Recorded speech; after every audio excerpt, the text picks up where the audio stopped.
Good morning friends. सभी दोस्तों का स्वागत है सीए इंटर की दुनिया में। हम लोग का टारगेट है नवंबर 2022 एग्जामिनेशन। लेकिन अगर कोई मई के लिए भी पढ़ रहे हो या जून के लिए तो उनके लिए भी कोई दिक्कत नहीं। कोर्स करिकुलम वगैरह क्या है, कैसे है, इसकी मैंने एक अलग से वीडियो डाली हुई है इसी चैनल पे, टॉपर क्लासेस के चैनल पे, वहां से आप देख लीजिएगा। 48 मिनट्स की वीडियो है जिसके अंदर मैंने कितने सब्जेक्ट होते हैं, बौद्ध ग्रुप, फर्स्ट ग्रुप क्या है, एग्जाम्पशंस के रूल्स क्या हैं, रैंक किस तरह से आती है, वो सारी बातें हमने कर रखी है। तो मैं दोबारा यहाँ नहीं दोहराऊंगा, मैं सीधे अपनी बात पे आऊँगा और जिसका नाम है कॉस्ट एंड मैनेजमेंट अकाउंटिंग। दोस्तों सभी पेपर की तरह ये भी 100 मार्क्स का पेपर है और ये प्रैक्टिकल पेपर। हाँ, सिंगल और बौद्ध ग्रुप का डिस्कशन उसमें किया हुआ है तो यहाँ दोबारा करने का कोई फायदा नहीं है, यहाँ अपने काम की बात पे रहेंगे। ठीक रहेगा ना? तो पेपर है कॉस्ट एंड मैनेजमेंट अकाउंटिंग। जाहिर है ये वर्ड अकाउंटिंग तो है ही, लेकिन अकाउंटिंग के साथ साथ इसके अंदर वर्ड कॉस्टिंग भी है, मैनेजमेंट भी है। तो सीधे काम पे आते हैं, एग्जामिनेशन वगैरह के बारे में बाद में बात करेंगे। पहले जरा सब्जेक्ट समझ लें कि है क्या, तब और बातें करेंगे। ठीक है कि नहीं? क्योंकि देखो कहीं भी बड़ा इंपॉर्टेंट होता है क्या, क्यों और कैसे। व्हाट, वाई एंड हाउ, ये तीनों सवालों का जब तक जवाब नहीं मिले तब तक सेटिस्फेक्शन नहीं होता, बात नहीं बनती। इसके लिए भी 2 रजिस्टर बनानी है, सारी बातें करेंगे। पहले जरा मुझे ये बातें कर लेने दीजिए। अभी तो पहले हम लोग बात करेंगे अकाउंटिंग क्या है, कॉस्ट क्या है, मैनेजमेंट क्या है। चलो जी शुरू करते हैं। अकाउंटिंग क्या है आप ही बताओ। फाउंडेशन 2-3 अटेम्प्ट आपने दे रखा होगा, कम से कम 1 अटेम्प्ट तो दे ही रखा है, और 11th भी पढ़ रखा है, 12th भी पढ़ रखा है। अकाउंटिंग क्या है, यहीं से शुरू करते हैं। देखो ये पेपर का नाम यही है, सीए इंस्टीट्यूट ने पेपर का नाम यही रखा है, कॉस्ट एंड मैनेजमेंट अकाउंटिंग। तो अकाउंटिंग तो आप जानते हैं, कम से कम इतना बताइए, what is accounting, why we do accounting, how we do accounting. ये तो बहुत लंबा चौड़ा काम है। What is and why. एक बालक ने बताया लेखांकन, मेघदीप ने बताया कमाल, अकाउंटिंग मतलब लेखांकन। ये सबसे सही जवाब है। मैं पूछूं कि भाई व्हाट इज वाटर, तो आप बोलो सर वाटर का मतलब पानी है। Saurabh, the system of recording, summarising business and financial transaction, analysing, verifying, reporting. क्या बात है। Recording, classifying, summarising the monitoring transaction, it is an art of recording, satisfying, ऐसा बता रहे हैं संचित। अयान बता रहे हैं लैंग्वेज ऑफ बिजनेस, बहुत बढ़िया। ध्रुव बता रहे हैं सिस्टमैटिक रिकॉर्डिंग ऑफ ट्रांजेक्शन। और तकरीबन सभी बच्चों ने बिल्कुल सही बताया। मुझे ये नहीं पढ़ाना, मैं तो सिर्फ ये जानना चाह रहा था कि फाउंडेशन सब भूल गए कि कुछ याद भी है। आप बिल्कुल सही है दोस्त, आप अकाउंटिंग जानते हैं। तो मुझे क्या बताना है, 1/3 तो आप पहले से जानते हैं। तो फीस मैंने 1/3 की नहीं ली है, 1/3 तो आप जानते हैं। मैं आपसे फीस 2 बातों की लूंगा, एक तो कॉस्ट की और एक मैनेजमेंट की। तो क्या आप रेडी हैं कॉस्ट और मैनेजमेंट के बारे में पढ़ाई करने के लिए?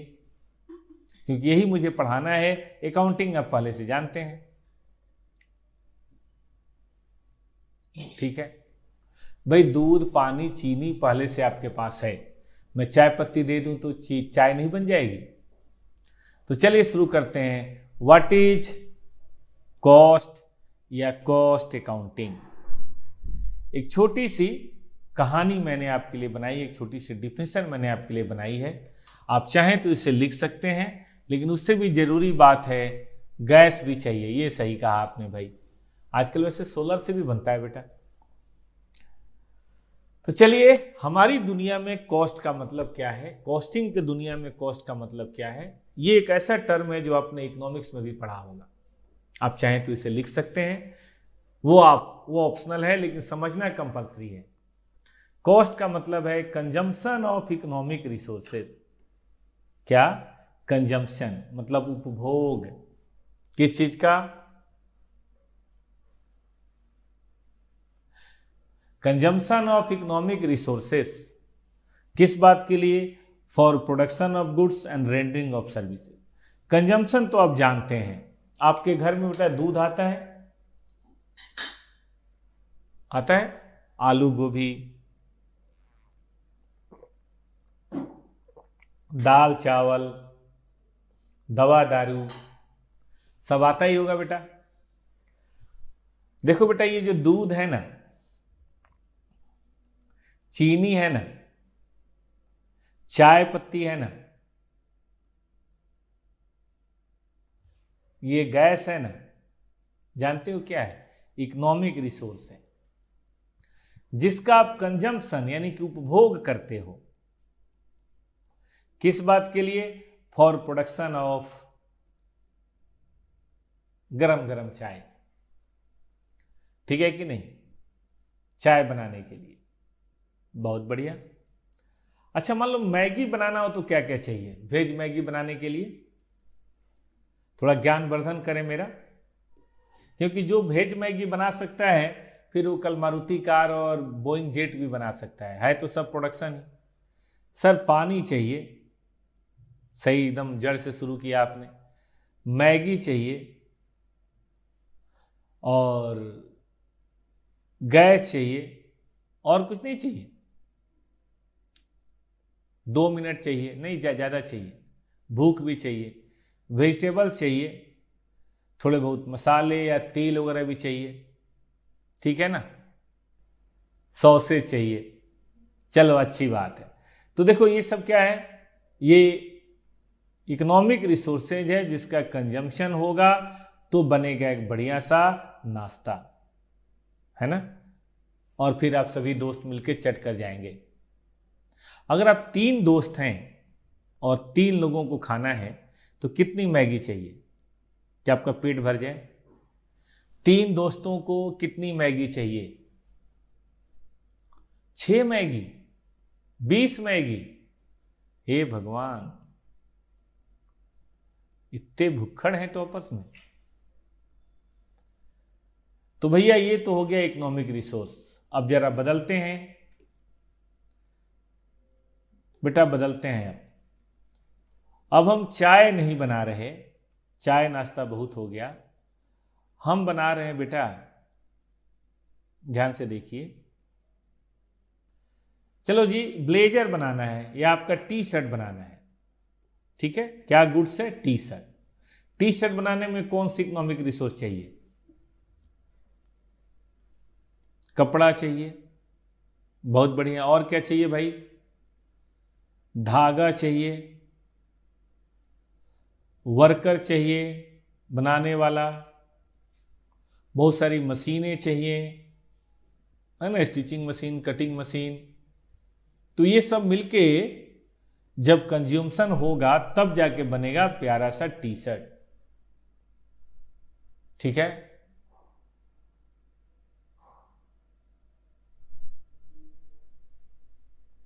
चलो जी, आपने ये तो बहुत पढ़ लिया। अब जरा चेंज करते हैं, सर्विसेज की बात करते हैं। कोचिंग क्लासेस सर्विसेज है? ये छोड़ो, कोचिंग क्लासेज नहीं,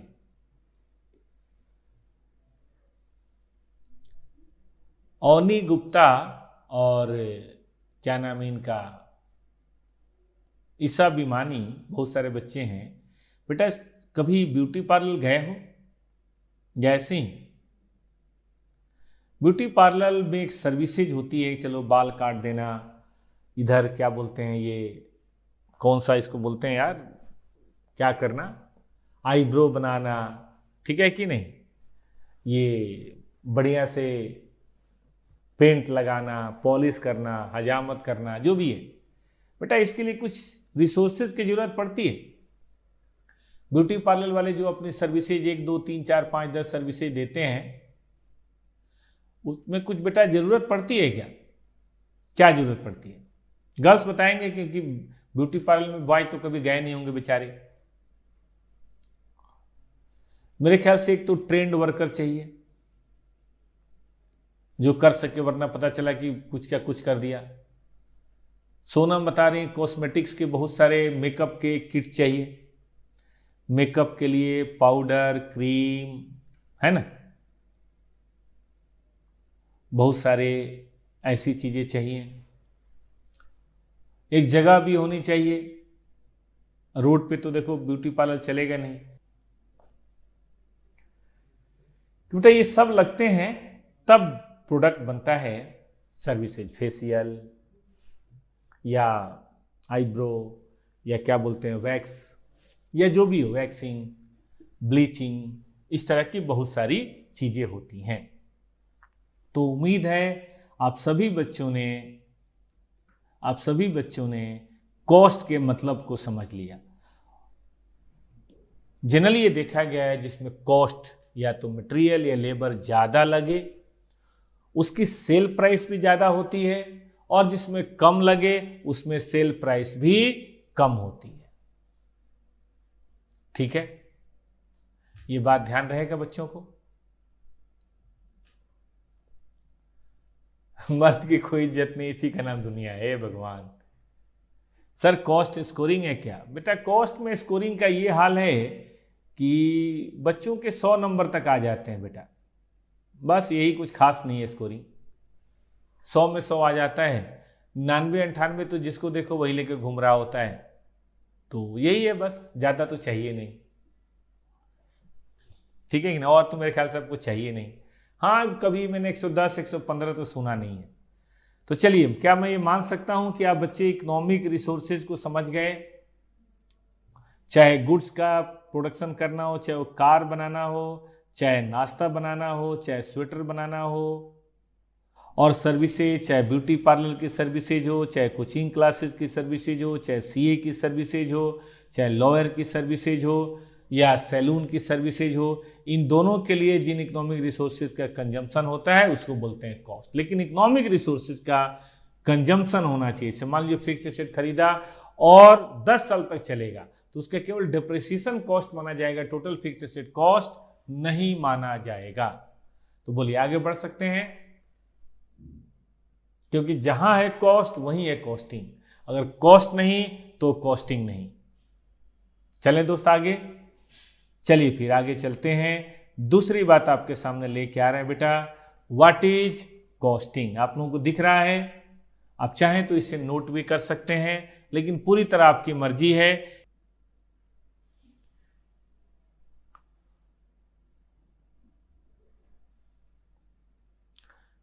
और अपने काम पे लौट के आओ। What is costing? ठीक है, आइए कॉस्टिंग की बात करते हैं। कॉस्टिंग क्या है? तो देखिए डिफाइन किया गया, ये टेक्निक है, ये प्रोसेस है फॉर एसरटेनिंग क्या? The cost. क्या एसरटेन करना है भाई? Ascertaining the cost of a period और of a product, of a period और ऑफ ए प्रोडक्ट। तो सुनिए, तो मैं कह रहा था technique and process of ascertaining the cost of a period और ए प्रोडक्ट। टेक्निक मतलब तरीका, प्रोसेस मतलब उस काम को करने की विधि, किस बात के लिए? लागत का पता लगाना ऑफ ए पीरियड। देखिए मारुति ये जानना चाहती है कि उसने पिछले दिसंबर में कितना खर्च किया। मारुति ये जानना चाहती है, पूरे साल नहीं, पूरे साल तो अकाउंटिंग से ही पता चलेगा, हम सिर्फ दिसंबर का चाहते हैं। या मारुति ये जानना चाहती है कि जनवरी के फर्स्ट हाफ में यानी कि 15 दिन में क्या कॉस्ट होगी। होगी, अभी हुई नहीं है, होगी। इसमें हम पास्ट के कॉस्ट को भी जान सकते हैं और फ्यूचर के कॉस्ट को भी एस्टिमेट कर सकते हैं। यही है कॉस्टिंग। कॉस्टिंग वो विधि है, वो टेक्निक है जिसमें हम क्या करते हैं, अपने कॉस्ट को पता लगाते हैं फॉर ए पीरियड। और मारुति ये जानना चाहती है कि उसने जो अल्टो बनाया है, एक पीस अल्टो की कॉस्ट क्या है। और मारुति ने अपनी फैक्ट्री में दिसंबर महीने में अल्टो तो बनाया ही है, वैगन आर भी बनाया है। मारुति ये जानना चाहती है कि वैगन आर की कॉस्ट क्या है। क्यों जानना चाहती है मैं अभी बताऊंगा। अभी मैं आपको ये बता रहा हूं कि कॉस्टिंग क्या है, ठीक है। क्यों और कैसे यही तो पढ़ना है आगे, लेकिन पहले क्या है ये तो हो जाए। मारुति ये जानना चाहती है कि उसने जो स्विफ्ट बनाया है उसकी क्या कॉस्ट है। याद रखिए, ये काम अकाउंटिंग नहीं कर सकता। अगर आपको याद हो, अकाउंटिंग में पूरे साल के खर्चों को कैसे लिखते हैं, परचेज, वेजेस, सैलरी, रेंट, जैसा भी हो, और साल के लास्ट में उसे हम पीएल में डाल के जीपी निकाल सकते हैं, ऑपरेटिंग प्रॉफिट निकाल सकते हैं, नेट प्रॉफिट निकाल सकते हैं। लेकिन अकाउंट सक्षम नहीं है हर अल्टो की कॉस्ट, हर वैगन आर की कॉस्ट। और आपको शायद पता हो कि वैगन आर की भी कई वेराइटी होती है, पता है आपको, मॉडल नंबर अलग अलग होता है, VLX, LX ऐसा कुछ होता है। आपको शायद पता होगा स्विफ्ट भी कई तरह से आता है, 6 लाख से लेकर 8-10 लाख तक आता है। पता आपको ये बात, ठीक है कि नहीं? तो बताएंगे बेटा, कॉस्टिंग क्यों करते हैं बताएंगे, पहले क्या करते हैं वो तो देख लें। तो it is nothing but ascertainment of cost of a period. अब पीरियड आपका 1 हफ्ते का हो, 1 दिन का हो, 1 महीने का हो, 6 महीने का हो, साल भर का हो, पीरियड की कॉस्ट निकालना। हालांकि पीरियड की कॉस्ट निकालने में अकाउंटिंग भी काम आ सकता है, लेकिन कॉस्टिंग थोड़ा ज्यादा अच्छे से करता है। बट प्रोडक्ट की कॉस्टिंग अकाउंटिंग नहीं कर सकता। तो हम कह सकते हैं कॉस्टिंग अकाउंटिंग का ही एक भाई है, अकाउंटिंग का ही एक ब्रांच है। आपने फाउंडेशन में पढ़ा होगा, जो स्पेसिफिकली किसी प्रोडक्ट की कॉस्ट निकालने का काम करता है, और वो कॉस्ट पर यूनिट हो सकता है। एक टी शर्ट की कॉस्ट, पूरी नहीं, और टी शर्ट हमारी फैक्ट्री में 10 तरीके से बन रहे हैं। एक लोअर की कॉस्ट, सोनी के अपने कैमरे देखें, एक तरह का कैमरा होता है या बहुत तरह का कैमरा होता है। सैमसंग के मोबाइल एक तरह के होते हैं, बहुत तरह के मोबाइल होते हैं। हो सकता है एक ही फैक्ट्री में सैमसंग 25 तरह के मोबाइल बनाता हो। क्या उसका प्राइस बेटा अलग अलग होता है? हो सकता है उसका कॉस्ट भी अलग अलग होता होगा, है ना। तो किसकी क्या कॉस्ट है यही पता लगाना। बताइए दोस्तों क्या है, इसी को हम क्या बोलते हैं? इसी को बोलते हैं कॉस्टिंग। तो आज के बाद से कभी भी कोई आपसे पूछे सर मैंने फाउंडेशन नहीं पढ़ा, कोई बात नहीं, अकाउंट कभी तो पढ़ा होगा बेटा। नहीं पढ़ा तो हम अकाउंट भी पढ़ाएंगे, आप चिंता ना करो। इसी बात को बोलते हैं कॉस्टिंग। तो जब हम किसी प्रोडक्ट, आई रिपीट, प्रोडक्ट मतलब सैमसंग का एक फोन, प्रोडक्ट मतलब प्रिंटिंग प्रेस की एक किताब, प्रोडक्ट मतलब सोनी का एक कैमरा, प्रोडक्ट मतलब मिठाई की दुकान वाले की बर्फी, चमचम, कलाकंद, रस भरी, गुलाब जामुन, अब कई तरह की मिठाइयाँ उसने बनाया होगा। हमें सबकी अलग अलग कॉस्ट चाहिए। क्यों चाहिए मैं अभी बात करूंगा। वही कॉस्ट निकालने की जो विधि होती है, जो तरीका होता है दोस्तों, उसी को बताइए क्या बोलते हैं, व्हाट वी से दिस, इसी का नाम है दोस्तों कॉस्टिंग। ठीक है, ये काफी हद तक कुकिंग के जैसा है। What is cooking? What is cooking? भाई कुकिंग क्या है? खाना बनाने की विधि, है ना, कुकिंग है। तो कॉस्ट निकालने की विधि कॉस्टिंग है। अच्छा, कुकिंग एक तरह से होता है, कई तरह से कुकिंग हो सकता है। कुकिंग एक तरह से होता है या कई तरह से हो सकता है? अभी रिपीट करते हैं, मैंने रुक जाओ। कई तरह से, भाई कई चीजें हम बॉयल कर लेते हैं, है ना, जैसे चावल या दाल हम बॉयल कर लेते हैं। शकरकंद बॉयल करके खाया है कभी? आलू बॉयल कर लेते हैं। लेकिन कई चीज़ों को हम क्या बोलते हैं, फ्राई करते हैं। भाई पापड़ फ्राई होता है, सब्जी लाइट फ्राई होता है, पकौड़े डीप फ्राई होता है, और कई चीज़ों को हम स्टीम करते हैं। आजकल स्टीम बड़ा फेमस होता जा रहा है किस चीज को स्टीम करते हैं भाई, बता दे कोई एक दो एग्जाम्पल। मोमोज, अरे वाह, मोमोज, ठीक है कि नहीं, स्टीम करते हैं। मैं भी बड़ा फैन हूं बेटा मोमोज का। और एक और चीज है, साउथ इंडिया में भी कोई चीज स्टीम होती है, बताया इडली। राहुल ने बिल्कुल सही बताया, इडली को हम स्टीम करते हैं। अच्छा, कुछ चीज को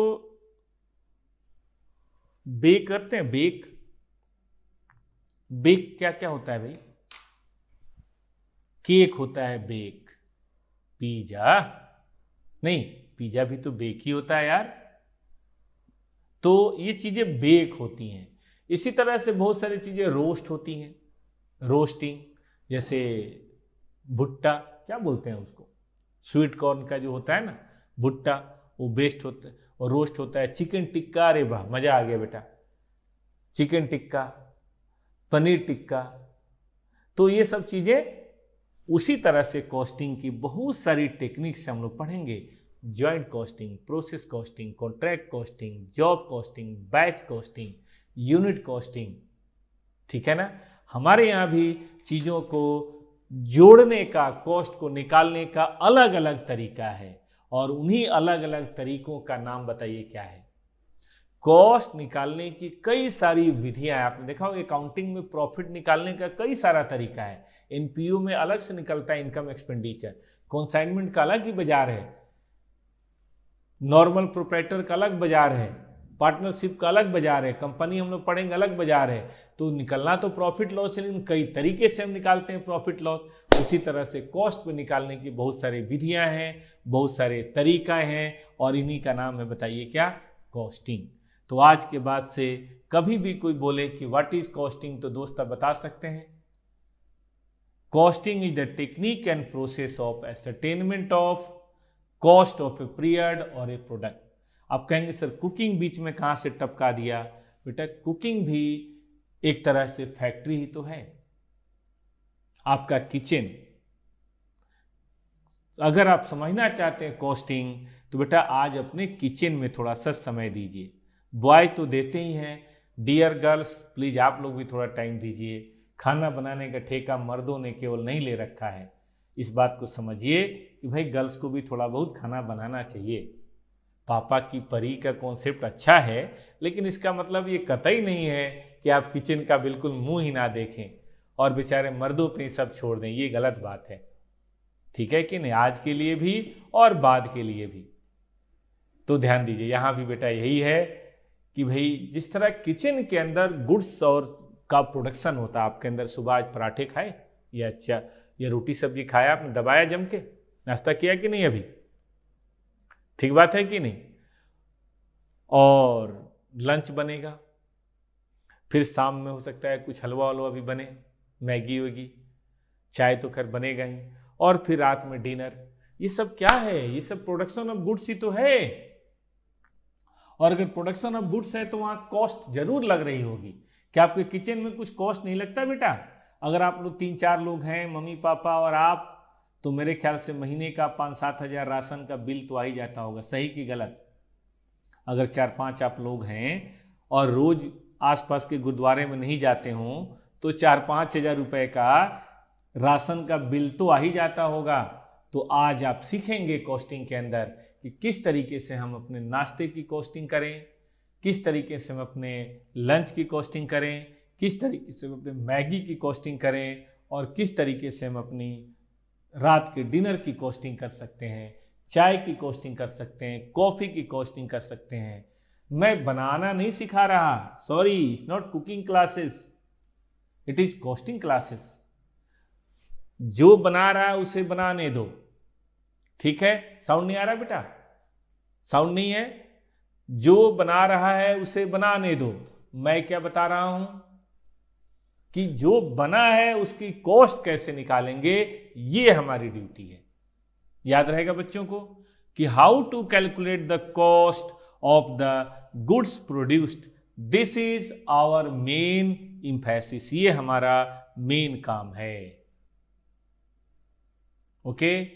तो आज के बाद से कभी कोई पूछे कि कॉस्टिंग क्या है तो बता देंगे, it is the technique and the process of ascertainment of cost of a period यहाँ पीरियड कुछ भी हो सकता है, अकाउंट की तरह जरूरी नहीं कि 1 साल ही हो। यहाँ पीरियड 2 महीने हो सकता है, 2 हफ्ते हो सकता है, 2 दिन हो सकता है और 2 घंटे भी हो सकता है। हम लोग पढ़ेंगे, हम 1 मशीन आवर की कॉस्ट करेंगे, हम 1 लेबर आवर की कॉस्टिंग पढ़ेंगे। ऐसा पॉसिबल है कि हम आवर्स की बात करें, हम मिनट्स की बात करें, ठीक है कि नहीं। वही वोडाफोन वगैरह, जियो वगैरह, वो 1 कॉल की कॉस्टिंग करते हैं, 1 SMS की कॉस्टिंग करते हैं, 1 मैसेज की कॉस्टिंग करते हैं, 1 GB डाटा की कॉस्टिंग करते हैं, या कोई प्रोडक्ट हो हम उस प्रोडक्ट की कॉस्टिंग करेंगे। बेटा यही है कॉस्टिंग, वो सारे टेक्निक, वो सारे प्रोसेस जो इस पीरियड में इस्तेमाल किए जाएंगे, that is known as costing. लेकिन सवाल उठता है कि हम कॉस्टिंग क्यों करते हैं?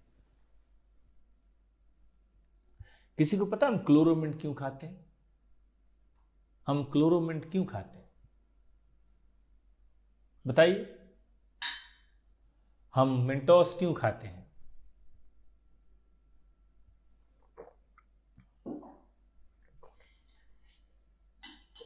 सांसों की ताजगी के लिए क्लोरोमिंट, दिमाग की बत्ती जला दे मिंटोस, है ना। उसी तरह से हम कॉस्टिंग क्यों करते हैं?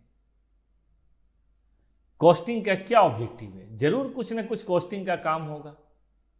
यही से शुरू करता हूं, हम अकाउंटिंग क्यों करते हैं? बताओ भाई, अकाउंट तो पढ़ा है। हम अकाउंटिंग करते हैं ताकि हम बिजनेस की जो इंफॉर्मेशंस हैं,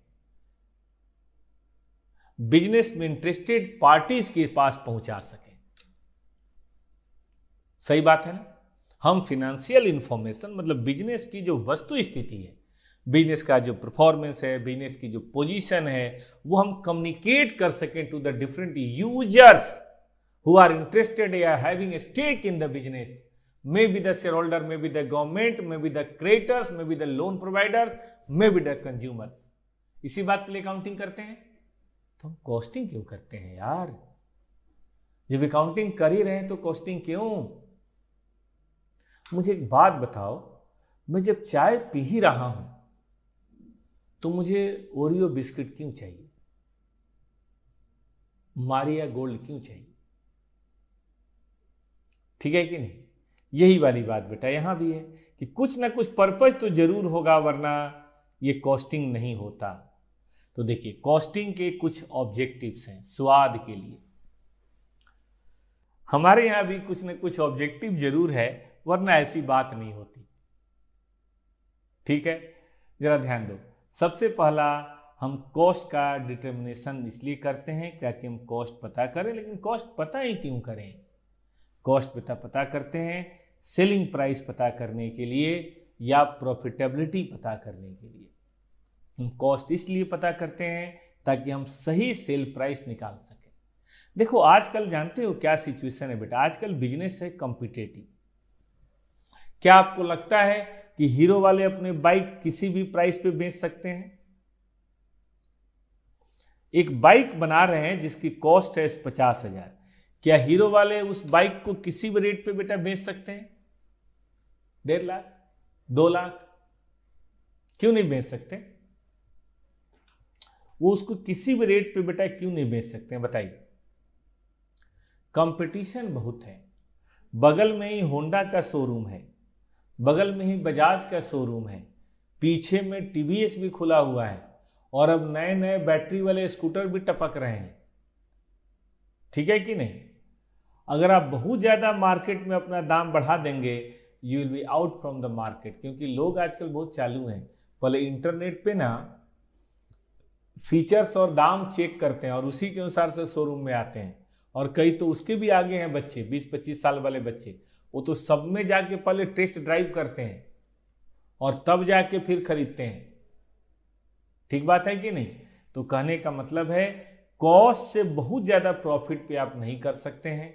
कॉस्ट के बाद एक रीजनेबल डिग्री ऑफ प्रॉफिट तो अलाउ है। अब 50 की कॉस्ट है तो 60 या 65 इतना तो ठीक है। ठीक है ना? और सुनिए, कहीं ऐसा ना हो कि सेल प्राइस हम जोश में कम कर लें और हम बर्बाद हो जाएं। माल तो बहुत बिका लेकिन इतना लॉस हुआ कि कंपनी बंद हो गई, ऐसा भी नहीं होना चाहिए। यानी कि कॉस्ट क्या है बेटा? वो पॉइंट है जिसके बहुत आगे नहीं जा सकते, और पीछे का तो सवाल ही नहीं पैदा होता। पीछे का क्या मतलब है? ये बेटा वही बात है, किसी ने क्रिकेट खेला है आप में से? हाँ जी, क्रिकेट खेला है? खेला है क्रिकेट? भाई साहब, विकेट से कुछ दूरी पे पॉपिंग क्रीच होता है, और पीछे विकेट कीपर एकदम ऐसे मुंडी लगा के देख रहा होता है कि आगे जाए और इसको उड़ाऊं मैं, ठीक है कि नहीं?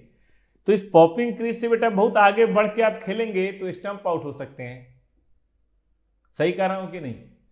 और बहुत अंदर जाके कट करेंगे या पुल करेंगे तो हिट विकेट हो सकते हैं, बैट्समैन हो भी जाते हैं। इसका मतलब ये हुआ कि आपको कितना पीछे जाना और कितना आगे आना है ये आपको पता चलना चाहिए, ये पॉपिंग क्रीज से। इससे आपने देखा 1 इंच भी आगे चले गए और कीपर ने गिल्ली उड़ा दी तो आप गायब, और बहुत पीछे आ गए तो आपका नुकसान। यही हाल बॉलिंग करते समय भी जसप्रीत बुमराह से पूछो, ये नालायक हमेशा तब विकेट लेता है जब नो बॉल होता है। आपने ध्यान दिया बुमराह का? और अच्छे अच्छे मैच में तो खास तौर पे बोल्ड मारेगा, पता चला बॉल नो बॉल है। इसने तो दुखी कर रखा है बुमराह ने, ठीक है कि नहीं? तो ये आपको यहां पे देखना चाहिए कि भाई देखो, ये आपको देखना चाहिए कि भाई बहुत ही ज्यादा आप बॉलर हैं तो जितना आगे से बॉलिंग कराएंगे स्पीड होगी, लेकिन बहुत आगे चले नो बॉल, फ्री हिट। उसी तरह से एक बिजनेसमैन को अपनी कॉस्ट पता होनी चाहिए ताकि बताओ क्या कर सके, रिजनेबल प्राइस तय करके प्रॉफिट कमा सके, ना बहुत ज्यादा और ना ही बहुत कम। ये सबको समझ आ गया ऑब्जेक्टिव कि determination of selling price is the core objective for which we prepare the cost. हम सब आगे चलें। अब आइए cost control and cost reduction. ये दोनों अलग वर्ड है, लेकिन अभी आप एक ही मान के चलिए। कॉस्ट कंट्रोल और कॉस्ट रिडक्शन में कॉन्सेप्ट क्या है, थोड़ा सा बच्चे समझिएगा, तब फिर हम लोग आगे बढ़ेंगे। ध्यान दीजिए, चाइना का नाम सबने सुना है? मेरे पास ये देखो कैलकुलेटर है। जब केवल इंडियन कंपनियां बनाती थी, ये कैलकुलेटर मिलता था 400-500 रुपए, और आज से 20-25 साल पहले, ठीक है। फिर आया चाइना 2000 साल, उन्होंने ये कैलकुलेटर हमारे यहां लाके 100 रुपए में बेचना शुरू कर दिया, कुछ तो शायद 60-70 में बेचना शुरू कर दिया। घड़ी मिला करती थी पहले 500, 1000, 1200 की। चाइना वालों ने घड़ी लाया और उस पर घड़ी पढ़ने की जरूरत नहीं, लिखा होता है 7:20, और घड़ी को पानी में डाल दो। मुझे याद है लाल किले पे घड़ी बेटा वो पानी की बाल्टी में रखते थे कि पानी में खराब नहीं हो, तो क्वालिटी भी ठीक थी, दाम 20 रुपए है। हमारे यहाँ तो बेल्ट मिलता था 100 रुपए का पहले, और वो घड़ी पूरा घड़ी दे रहा विद बेल्ट 20 रुपए का, वो भी इंडिया में लाके। जरूर उसने टेक्नोलॉजी का बदलाव करके, मास लेवल पे प्रोडक्शन करके, अपनी कॉस्ट की कटिंग करके, कॉस्ट को कंट्रोल करके अपनी कॉस्ट इतनी कम कर ली कि वो जितने में हम बनाते हैं उससे कम में वो बेच रहे हैं। और ऐसा करके उन्होंने इंडिया नहीं, पूरे वर्ल्ड के प्रोडक्शन को ठप कर दिया। आखिर कुछ ना कुछ बात तो करी ना उन चाइनीज ने, कोई ना कोई बात तो करी ना। हम किसी की बुराई कर सकते हैं, मनाही नहीं है, लेकिन उसकी अच्छाइयों को भी देखना चाहिए। क्या उसने जबरदस्ती इंडियंस को, अमेरिकन को, यूरोप को बोला कि हमारा माल खरीदो? जबरदस्ती? सबको पता था क्वालिटी भी खराब है, फिर भी लोग क्यों खरीदते हैं? आप ही को बताओ, आप ही क्यों खरीदते हो? Chinese T shirt, Chinese badminton, Chinese cork क्यों खरीदते हो? Chinese mobile, Chinese pen drive, क्या वो कहने आता है कि मेरे से खरीदो? क्या बंदूक के दम पे आपसे परचेज करवाता है? इंडियन व्यापारी ला के इंडियन दुकानों में इंडियन लोगों को बेचते हैं। सब ने बोला सर सस्ता है, और अच्छा खासा सस्ता है। सही बात कर रहे हैं कि नहीं? कैसे कर लिया उन्होंने कॉस्टिंग का बेहतरीन इस्तेमाल किया, कॉस्ट की टेक्निक्स का इस्तेमाल किया, साइंस की टेक्नोलॉजी का इस्तेमाल किया। उन्होंने अपने कॉस्ट को परमानेंटली रिड्यूस कर दिया कि बाहर के बिजनेसमैन, बाहर के प्रोड्यूसर्स उनके सामने टिक नहीं पाए। उन्होंने अपने मटेरियल को सब्स्टिट्यूट किया, लेबर को मशीनों से सब्स्टिट्यूट किया, मास लेवल पे प्रोडक्शन किया और पूरे वर्ल्ड के मार्केट में छा गए। तो हम लोग पढ़ेंगे कॉस्टिंग का एक और ऑब्जेक्टिव होता है बेटा, कॉस्ट कंट्रोल करना, खर्चे फालतू ना हो और कॉस्ट रिड्यूस करना। जितने भी चैप्टर दोस्तों हम लोग पढ़ेंगे, आप देखिएगा उन सभी चैप्टर्स के अंदर इसकी बात होगी कि how to reduce the cost. एक तो बात होगी दिस इज द कॉस्ट। आप याद करो अकाउंट में सब चर्चा नहीं चलती। अकाउंट में तो भाई ये सैलरी है लिख लो, ये वेजेज है लिख लो, ये परचेज है लिख लो। कभी अकाउंट में पढ़ा आपने how to reduce salary, how to reduce wages, how to reduce material cost? पढ़ा कभी आपने? नहीं। अकाउंट का पर्पज ही नहीं, अकाउंट का मकसद ही नहीं, अकाउंट का काम कुछ और है। तो अकाउंट का जो काम है अकाउंट वाला करें।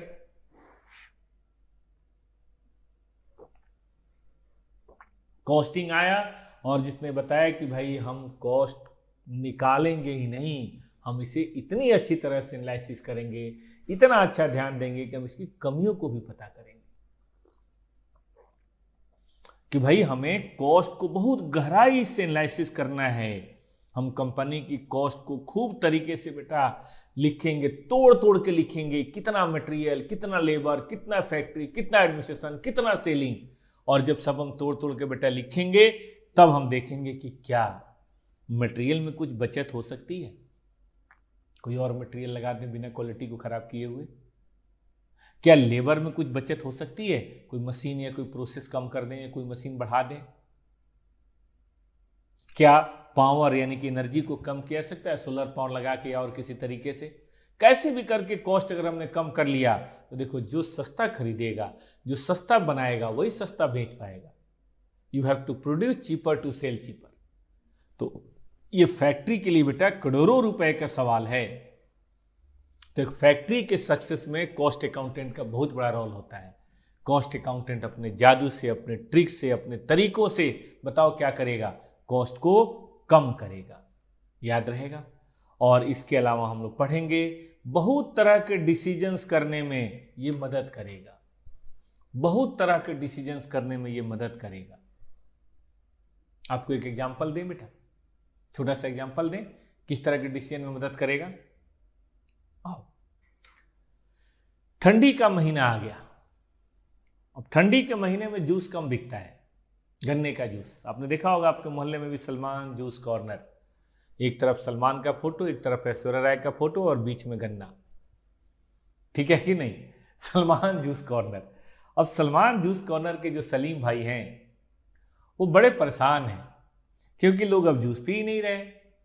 तो उन्होंने शट डाउन करना है, अपनी फैक्ट्री बंद करनी है, परमानेंट नहीं, थोड़े समय के लिए, थोड़े समय के लिए बंद करनी है।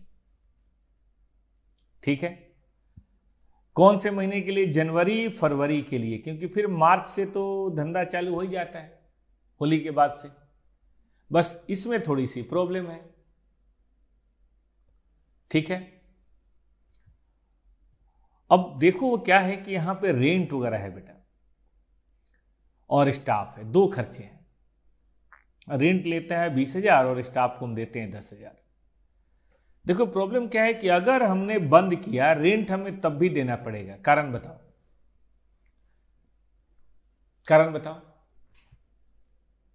क्योंकि अगर आपने एक बार छोड़ दिया तो फिर आपको मिलेगा नहीं। फिर यहां पे खुलेगा कैटरीना विक्की कौशल जूस कॉर्नर, फिर आपको नहीं मिलेगा। कॉर्नर की दुकान है, मकान मालिक फिर किसी और को दे देगा, आपको मिलेगा नहीं। सलमान के हाथ से कैटरीना भी निकल जाएगी। ठीक है कि नहीं? तो यहां भी देखो यही है। इसका मतलब है स्टाफ का कॉस्ट तो कम होगा बट ये नहीं होगा। अब मान लो एक जूस का सेल प्राइस कितना होता होगा? गन्ने के जूस का सेल प्राइस बताएगा कोई? गन्ने के जूस का सेल प्राइस 10 रुपए मान लेते हैं, ठीक है। अच्छा, उसमें गन्ने का वेरिएबल कॉस्ट कितना होता होगा? गन्ना भी तो लगता है भाई, केवल पानी थोड़ा ना होता है। गन्ने का वेरिएबल कॉस्ट मान लो 5 रुपए, यानी कि हमें बचत कितनी हो रही है? 5 रुपए। तो देखो, अगर हम दुकान बंद करते हैं तो 20,000 तो तब भी देना है। समझदार आदमी 20,000 को नहीं ध्यान देगा। आप जानते हो क्यों? क्योंकि 20,000 को बोलते हैं इररिलेवेंट कॉस्ट। इररिलेवेंट कॉस्ट मतलब जिस डिसीजन के जो कॉस्ट हमारे डिसीजन लेने या नहीं लेने पे इंपैक्ट ना हो, वो इररिलेवेंट है। जिस कॉस्ट पे हमारे डिसीजन के लेने या नहीं लेने से फर्क ना पड़ता हो, इररिलेवेंट है। जैसे मान लीजिए मैं अभी कोई आपको गाना सुनाऊं तो कॉस्टिंग के लिए रिलेवेंट है, लेकिन मैं आपको बिजनेस की सिचुएशन बताऊं तो वो रिलेवेंट है। मैं शट डाउन पॉइंट आपको बताने जा रहा हूं, बताओ रिलेवेंट है कि नहीं मैनेजमेंट के लिए? मैनेजमेंट अपना डिसीजन ले रहा है कि मैं 2 महीने के लिए जूस की दुकान बंद करूं या चालू रखूं, और इसके लिए मैं कॉस्ट की बात कर रहा हूं। रिलेवेंट है कि नहीं? ये रिलेवेंट है। लेकिन 10,000 रिलेवेंट है, 20,000 रिलेवेंट नहीं। कारण बताओ? क्योंकि 10,000 यस होगा या नो होगा, होगा या नहीं होगा, लेकिन 20,000 तो होगा ही होगा, चाहे दुकान बंद करो चाहे दुकान खुली रखो। ठीक बात है। तो नजर हमारी किस पे होनी चाहिए? 20,000 पे, 30,000 पे या 10,000 पे? 20, 30 या 10 पे? जल्दी बताओ। हमारे लिए रिलेवेंट क्या है? सिर्फ 10,000। हमारे डिसीजन को लेने नहीं लेने से 10,000 में बेटा परिवर्तन होने वाला है। चलो 10,000 रुपए, और वो बेचारा स्टाफ है, जूस निकाल रहा है, बेच रहा है। बताओ कितने गिलास जूस अगर बेचें हम तो उसकी सैलरी निकल जाएगी। 5 ही रुपए की बचत हो रही है। कितने गिलास हम जूस बेचें कि उसकी सैलरी निकल जाएगी अगर महीने में? तो देखो, जूस पीने वाले भी मेरे ख्याल से होंगे ही गन्ने का जूस। ठीक बात है, गन्ने का जूस। तो देखो यहां भी यही है कि अगर 2,000, ध्यान से सुनना, 2,000 यूनिट, आई रिपीट 2,000 यूनिट अगर हम सेल कर रहे हैं तो बताओ हमें बंद करना चाहिए कि नहीं करना चाहिए? 2,000 यूनिट को बोलते हैं शट डाउन पॉइंट। अगर हम 2,000 से एक्स्ट्रा सेल कर रहे हैं तो बोलो हमें बंद करना चाहिए कि चालू करना चाहिए? 2,000 से कम सेल कर रहे हैं तो हमें बंद करना चाहिए कि चालू करना चाहिए? मुझे बताए कोई। 2,000 से ज्यादा पे क्या करना चाहिए? शट डाउन करें कि ना करें? शट डाउन करें कि ना करें? Continue the business. बताओ क्यों? क्योंकि 2,000 से ज्यादा यानी कि 2,500, 3,000 करोगे, 15,000 रुपये मिलेंगे, देने तो 10 ही हैं, और आप कंटिन्यू करो। लेकिन मान लो सिर्फ 2,000, 3,000 मतलब 500 रुपये बस आने की उम्मीद है, तो इसका मतलब है 2,500 रुपये की कमाई पा रहे हैं। भाई साहब जाओ तुम घर घूम के आओ, क्योंकि स्टाफ तो मिल जाएगा, स्टाफ की दिक्कत नहीं है, रेंट तुम्हें वैसे भी देना है। इसका मतलब है अगर कॉस्टिंग को हम ठीक से देखें, ठीक से एनालिसिस करें, बता हमने क्या किया? फिक्स्ड कॉस्ट के 2 हिस्से किए, वेरिएबल कॉस्ट सेल प्राइस को देखा, और तब इस तरह से बातें करके हमने डिसाइड किया कि अगर 2,000 तक है तो आप कंटिन्यू भी करो, शट डाउन भी करो, कोई फर्क नहीं पड़ता। इसको बोलते हैं बेटा इनडिफरेंस पॉइंट। अभी मैं कॉस्टिंग नहीं पढ़ा रहा, सिर्फ बता रहा हूं कॉस्टिंग कहां कहां काम आता है। इंडिफरेंस पॉइंट का मतलब चालू रखो या बंद रखो फर्क नहीं पड़ता, लेकिन अगर 2,000 से ज्यादा होने की उम्मीद है, 2,500, 3,000 हो रही है सेल, यार पागलों की कमी नहीं हमारे मोहल्ले में, अभी भी आके जूस पी रहे हैं, अभी बर्फ वाला, तो फिर इसका मतलब कंटिन्यू करो। लेकिन नहीं भाई, सब समझदार हो गए हैं, ठंडी कुछ ज़्यादा ही हो रहा है, तबीयत खराब हो रही है, बड़ी मुश्किल से डेली 10-5 गिलास बिक रहा है, तो महीने में कितना हो जाएगा? 200-250 गिलास, 300 गिलास, 400 गिलास, 500 गिलास, उससे हमारा काम नहीं चलेगा। ठीक है ना? तो फिर ऐसे वो सिचुएशन में बताइए क्या होगा? हम यही तो कहना चाह रहे हैं बेटा, मुंबई में हो चाहे जहाँ भी हो, हम ये बात नहीं कर रहे हैं। हम कह रहे हैं कि जहाँ हमारी दुकान है वहाँ क्या उम्मीद है। अगर उम्मीद है 2,000 से ऊपर तो बताओ हमें कंटिन्यू करना चाहिए, उम्मीद है 2,000 से कम तो हमें बंद करना चाहिए, और अगर उम्मीद है 2,000 होगा तो आपकी मर्जी, अब चाहो तो बंद करो, चाहो तो कंटिन्यू करो, कोई फर्क नहीं पड़ता, क्योंकि रेंट तो हमें देना ही पड़ेगा। तो बताओ जिसको कॉस्टिंग के सही तरीके से एनालिसिस करने का आइडिया होगा वही ऐसे डिसीजन ले सकता है ना। और ऐसे 1000 टाइप के डिसीजन हम लोग लेंगे सीए इंटर और फाइनल में। More than 1000 type. भी तो मैंने आपको सिर्फ एक ट्रेलर दिखाया है कि देखो एक शट डाउन पॉइंट होता है जो हमें मदद करता है कि हमारा बिजनेस बंद करें टेम्पररी या चालू रखें। आइडिया आ गया आपको? समझ आया बच्चों को कि किस तरह से बिजनेस की इंफॉर्मेशंस को ज़्यादा अच्छा इस्तेमाल किया जा सकता है। सबको समझ आया? समझ आया तो थम्स अप दीजिए, कोई दिक्कत हो तो बात करेंगे। सर ये इकोनॉमिक्स में भी पढ़े थे, बहुत अच्छा है सर, पीडीएफ ग्रुप में डाल देना। हे भगवान, क्यों नहीं डालूंगा बेटा, पीडीएफ बनाया ही मैंने आपके लिए है। तो बोलिए अब आगे चलें। तो कोई आपसे पूछे कि हम कॉस्टिंग क्यों करते हैं, why we do costing, objective of costing लिख लीजिएगा। तो भाई कॉस्ट निकालते हैं, चलो ये पॉइंट नंबर 1 छोड़ भी दो, तो कॉस्ट क्यों निकालते हैं? ताकि सेल प्राइस और प्रॉफिटेबिलिटी का पता चले, कॉस्ट को कंट्रोल किया जाए, कॉस्ट को रिड्यूस किया जाए। और मैनेजमेंट के बहुत सारे ऐसे डिसीजंस हैं जिसमें ये काम आ सकता है। रेडी है आगे बढ़ने के लिए? Should be move further?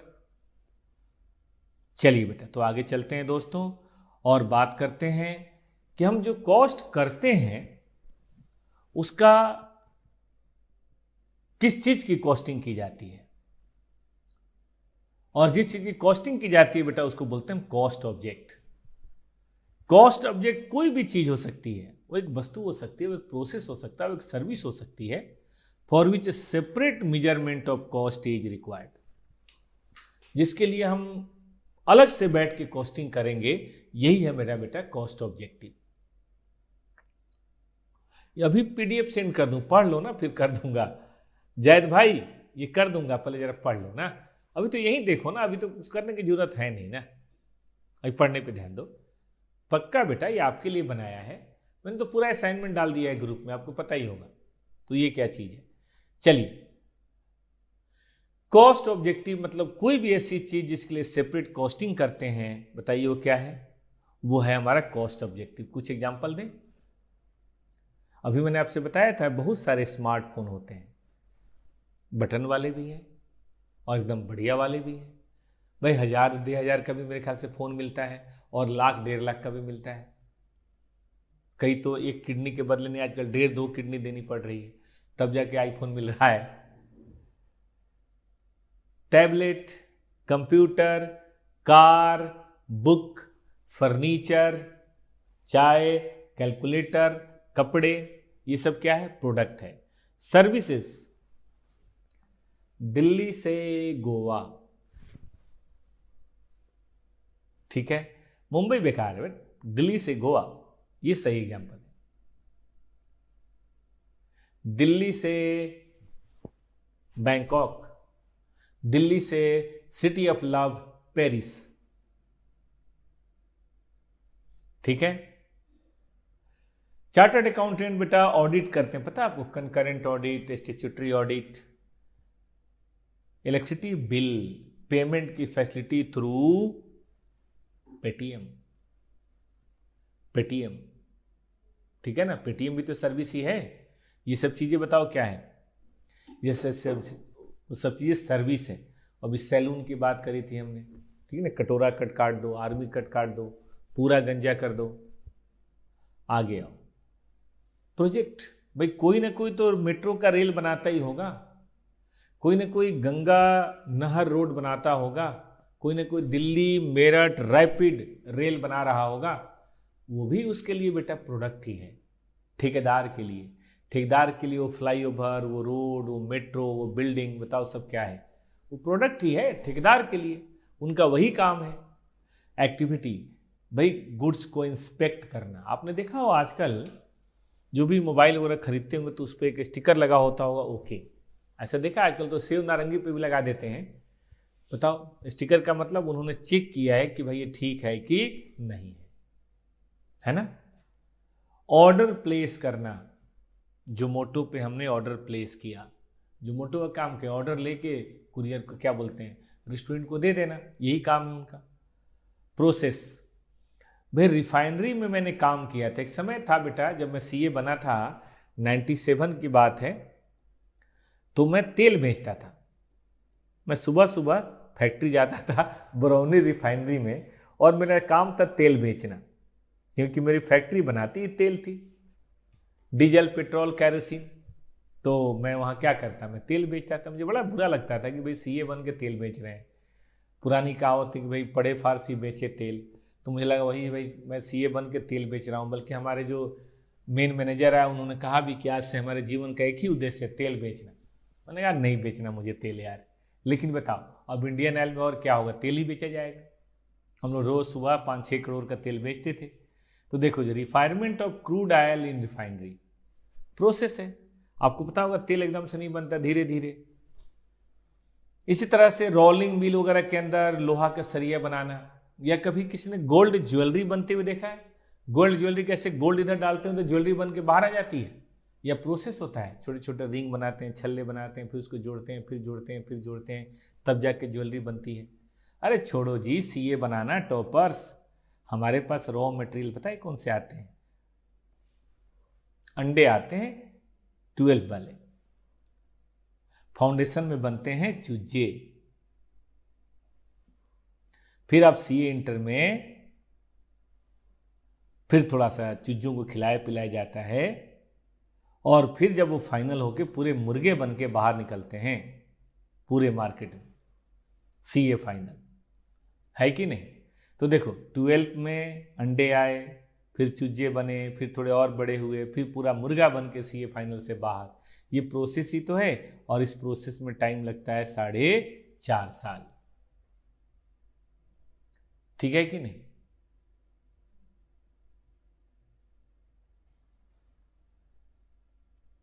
चलें आगे। आ गया,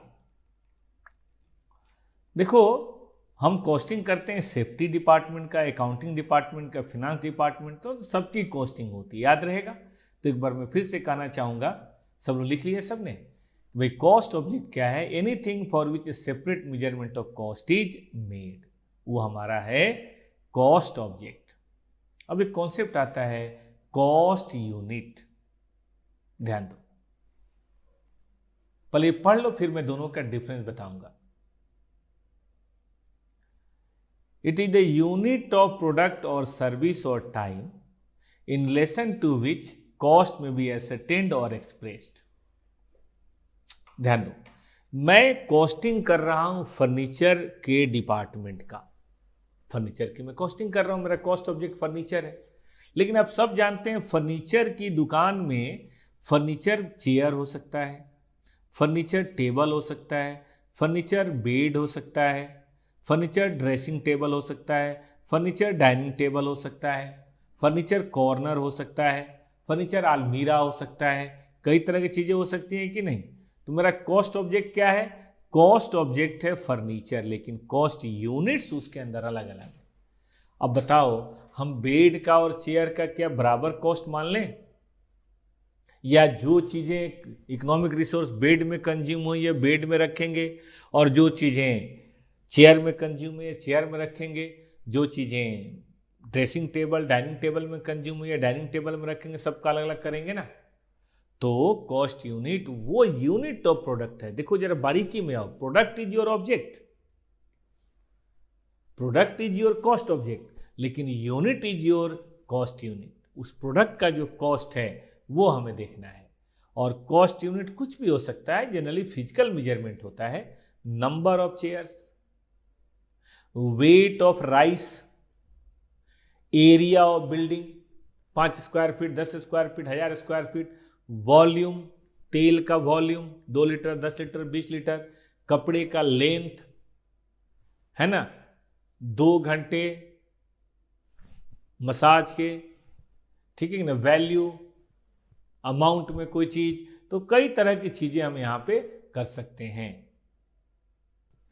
तो लिख लो ना, cost units are usually the units of physical measurement, number, weight, area, volume, length, time, value, etc, ये सब चीजें कहलाती हैं कॉस्ट यूनिट्स। तो आई रिपीट, कॉस्ट ऑब्जेक्ट क्या है? जिसके लिए कॉस्ट निकाला जाए वो कॉस्ट ऑब्जेक्ट है, लेकिन कॉस्ट ऑब्जेक्ट के अंदर डिफरेंट यूनिट जो होते हैं उसको बोलते हैं cost unit, in relation to which cost has to be expressed. मैंने फर्नीचर की कॉस्टिंग करने कैसे बोलना है, टेबल 2000 रुपये, बेड 7000 रुपये, कॉर्नर 3000 रुपये, ऐसे बोलूंगा ना मैं। चलें आगे। कुछ एग्जाम्पल ये नहीं लिखना है, बस देखना है। बताओ ऑटोमोबाइल कैसे होता है, कार कैसे बिकता है, 20 रुपये किलो। कार कैसे बिकता है नंबर में, भाई स्विफ्ट क्या रेट है यार, डिजायर क्या रेट है। सीमेंट कैसे बिकता है, पर बैग, ये नहीं लिखना है। केमिकल कैसे बिकता है, लीटर में, तेल वगैरह लीटर में बिकता है, कुछ गैलन में बिकता होगा, कुछ वजन से भी बिकता है, कुछ टन वगैरह से बिकता है। अच्छा, बिजली कैसे बिकती है, बिजली की कॉस्टिंग कैसे होती है आप ही बताओ। बिजली की कॉस्टिंग यूनिट्स में, उसके यूनिट्स क्या होते हैं, किलोवाट। किलोवाट ना, गैलन का मतलब होता है बेटा कोई साइज होता है, उसके अंदर हम तेल बेच के 1 गैलन 2 गैलन 4 गैलन ऐसे बेचते हैं। अच्छा, स्टील कैसे, लोहा कैसे होता है, सरिया, टन या क्विंटल के रेट से। ट्रांसपोर्टेशन कैसे होता है, मेट्रो में कैसे भाड़ा लगता है, एक पैसेंजर कितना किलोमीटर जा रहा है उसके हिसाब से। कोई दिल्ली मेट्रो में चढ़ा है, लक्ष्मी नगर आते हो अपने घर से, लक्ष्मी नगर अपने घर से आप आते हो, किसी का 20 रुपये भी लगता होगा, किसी के 40 भी, किसी के 60 भी, किसी का 80 भी, ऐसा होता है। ये सबसे बराबर लेते हो, देखो 45 है, 50 है, 25 है, 40 है, कम से कम 12 है, 24 है कि नहीं। 32 लगता है सर जाने का भी, 32 आने का भी, तो इसका मतलब क्या हुआ, 60 मैक्सिमम है, चलो 60 मैक्सिमम मान लिया। इसका मतलब ये क्या है बेटा, ये एक पैसेंजर कितनी दूर जा रहा है इस बात पे डिपेंड है। नहीं, एक पैसेंजर कितनी दूर जा रहा है इसका मतलब है। सर सुबह में 24 और शाम में 27 ले लेता है, ओहो। चलो, तो इस तरह से ये हम देखते हैं पैसेंजर किलोमीटर। आ जाओ, गैस, गैस कैसे बिकता है, वजन के हिसाब से, है ना, किलो, क्यूबिक फीट ऐसे बिकता है। और कुछ सुनो, ओहो सुबह सुबह किसका नाम ले लिया यार, ब्रूइंग समझते हो, मत समझो।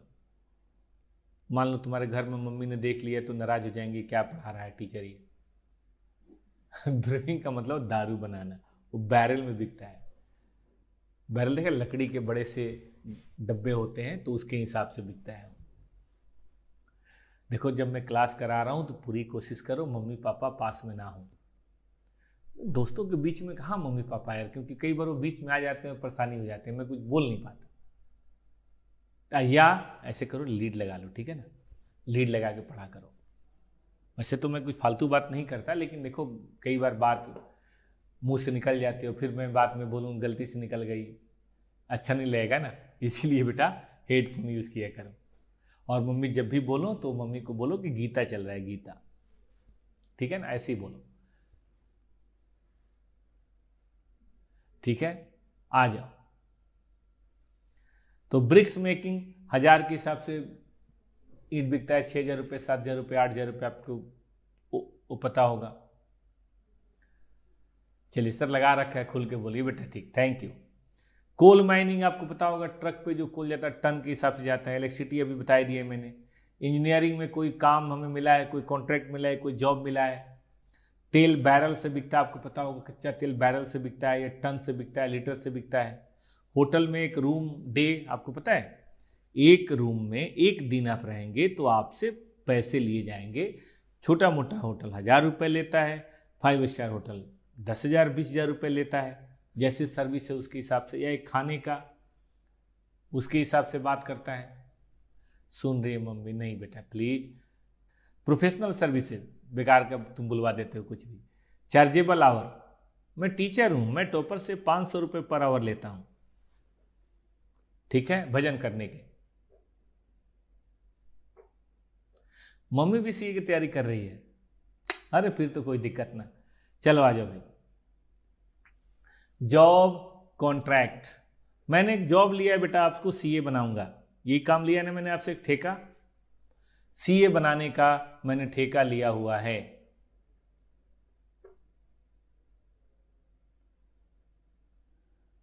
ठीक है, आगे चलो। कोर्स, इनरोलमेंट, देखो एजुकेशन में, या पास कराने का ठेका लिया हुआ है। ये फीस मैं जो आपसे लूंगा बेटा फाउंडेशन इंटर की, ये पास कराने की फीस है। टॉपर्स में हम लोग दोबारा फीस नहीं लेते। फाउंडेशन की जो फीस लिए ना बेटा, वो पास कराने की फीस है। इंटर की जो फीस लेंगे वो पास कराने की फीस है। जब तक पास नहीं करोगे पढ़ाते रहेंगे, और पास करोगे क्यों नहीं? क्योंकि पहली बार इतना ज़्यादा पढ़ाएंगे कि पास होना ही है।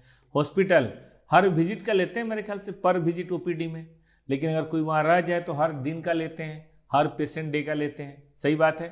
तो इस तरह से बहुत सारी चीज़ें हम कर सकते हैं। छोड़ो यार, ये बोरिंग हो रहा है, बाद में देखेंगे। ठीक है ना? तो कॉस्ट यूनिट और कॉस्ट ऑब्जेक्टिव आपने समझ लिया। आ जाओ, अब धंधे की बात पे आते हैं।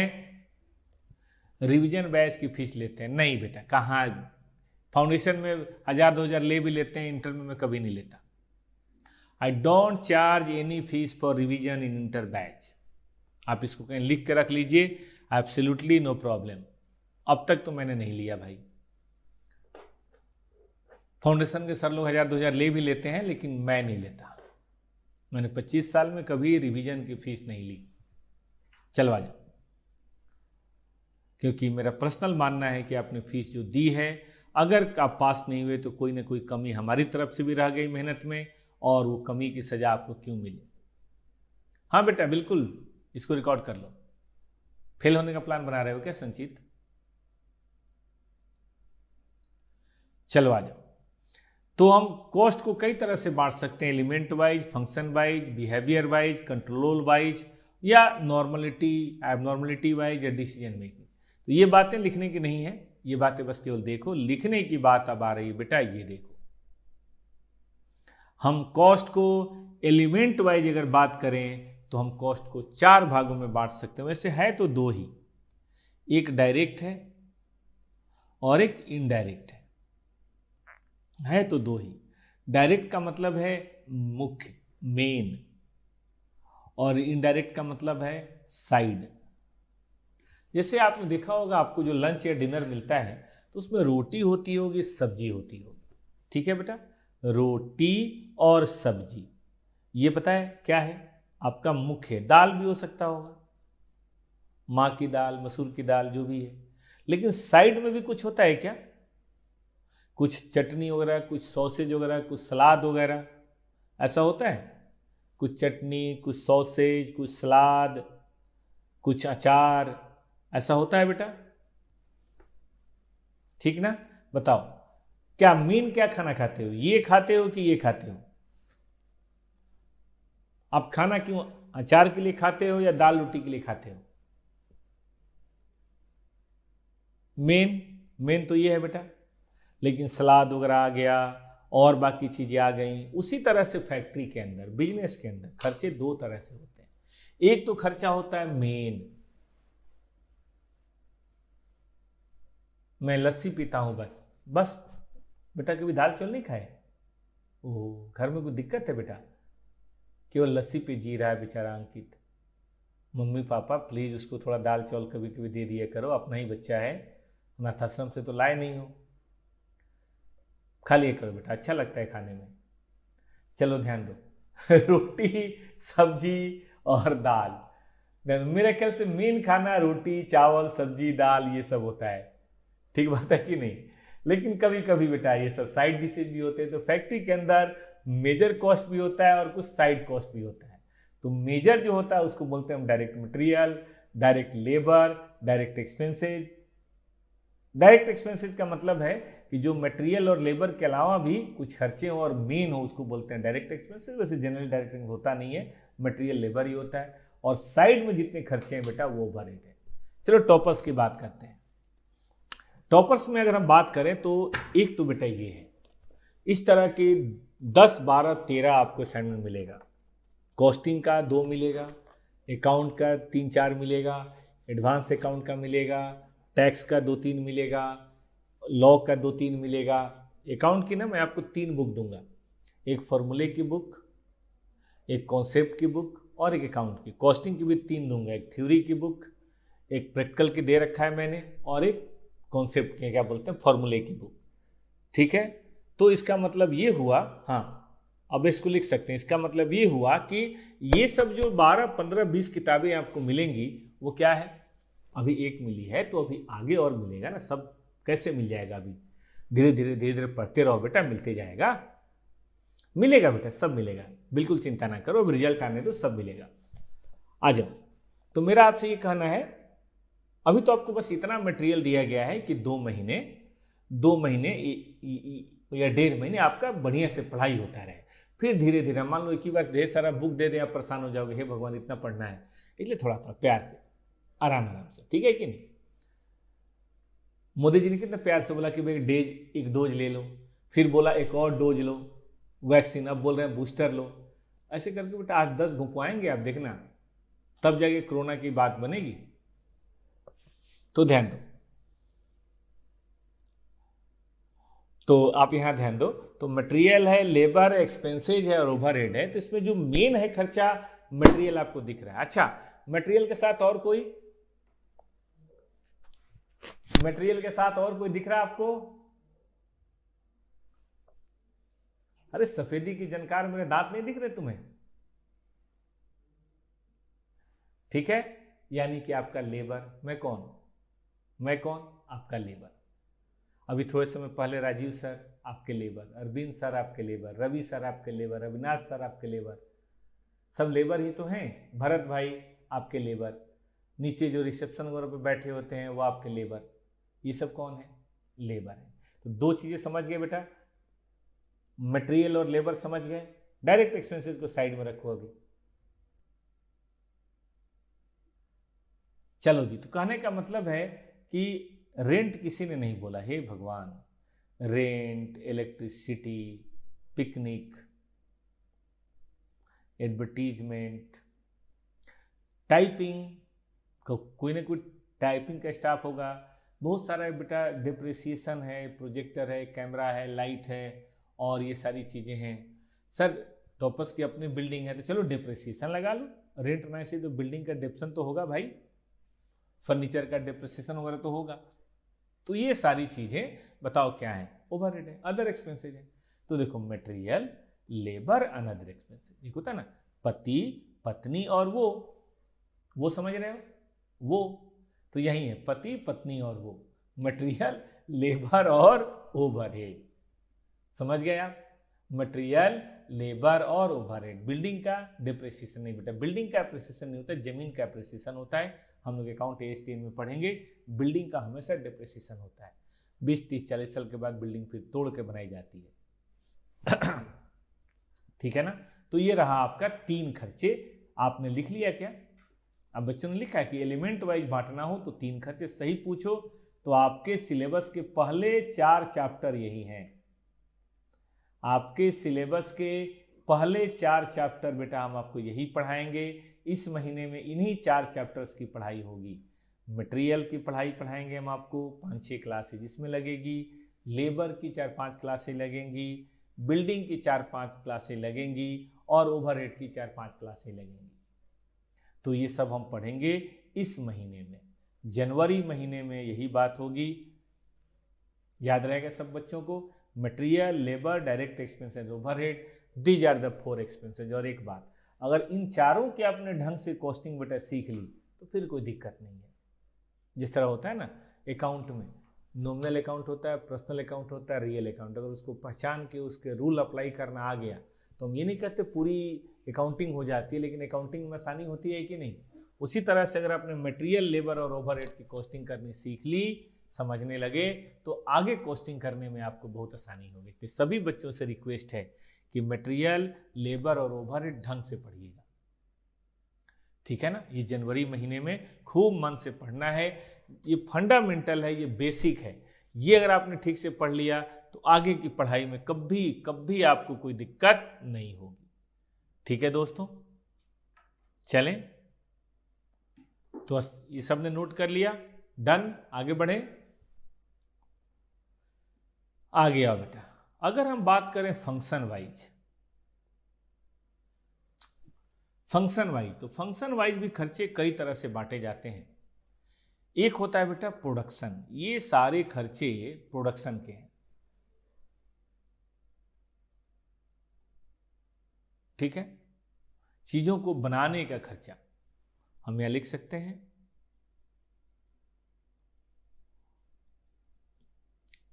Production cost.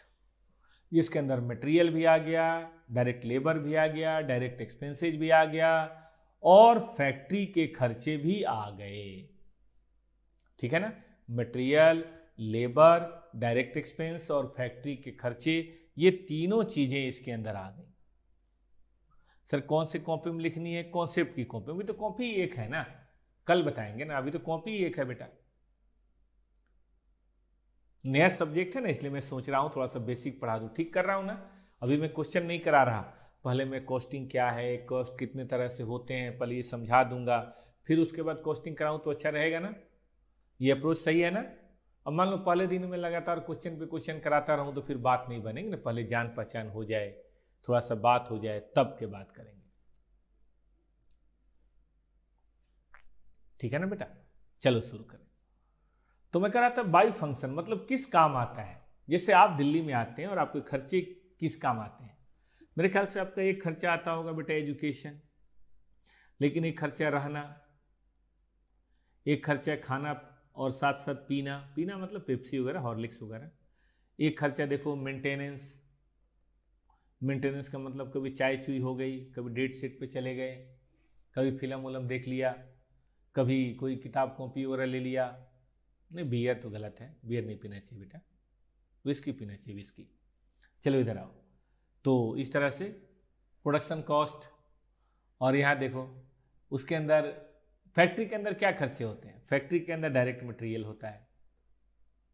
मान लो कोई फर्नीचर की फैक्ट्री है तो बहुत सारा लकड़ी होगा, प्लाई होगा, बहुत सारे वर्कर होंगे, और भी कील काटी कब्जा वगैरह जो होता होगा। ठीक बात है कि नहीं। फैक्ट्री के अंदर और भी रेंट वगैरह है, इलेक्ट्रिसिटी वगैरह है, ये सब खर्चे होते होंगे। अब आइए नंबर बी लिखिए। Number B is administrative. Number A सबने लिख लिया भाई, प्रोडक्शन करने के खर्चे।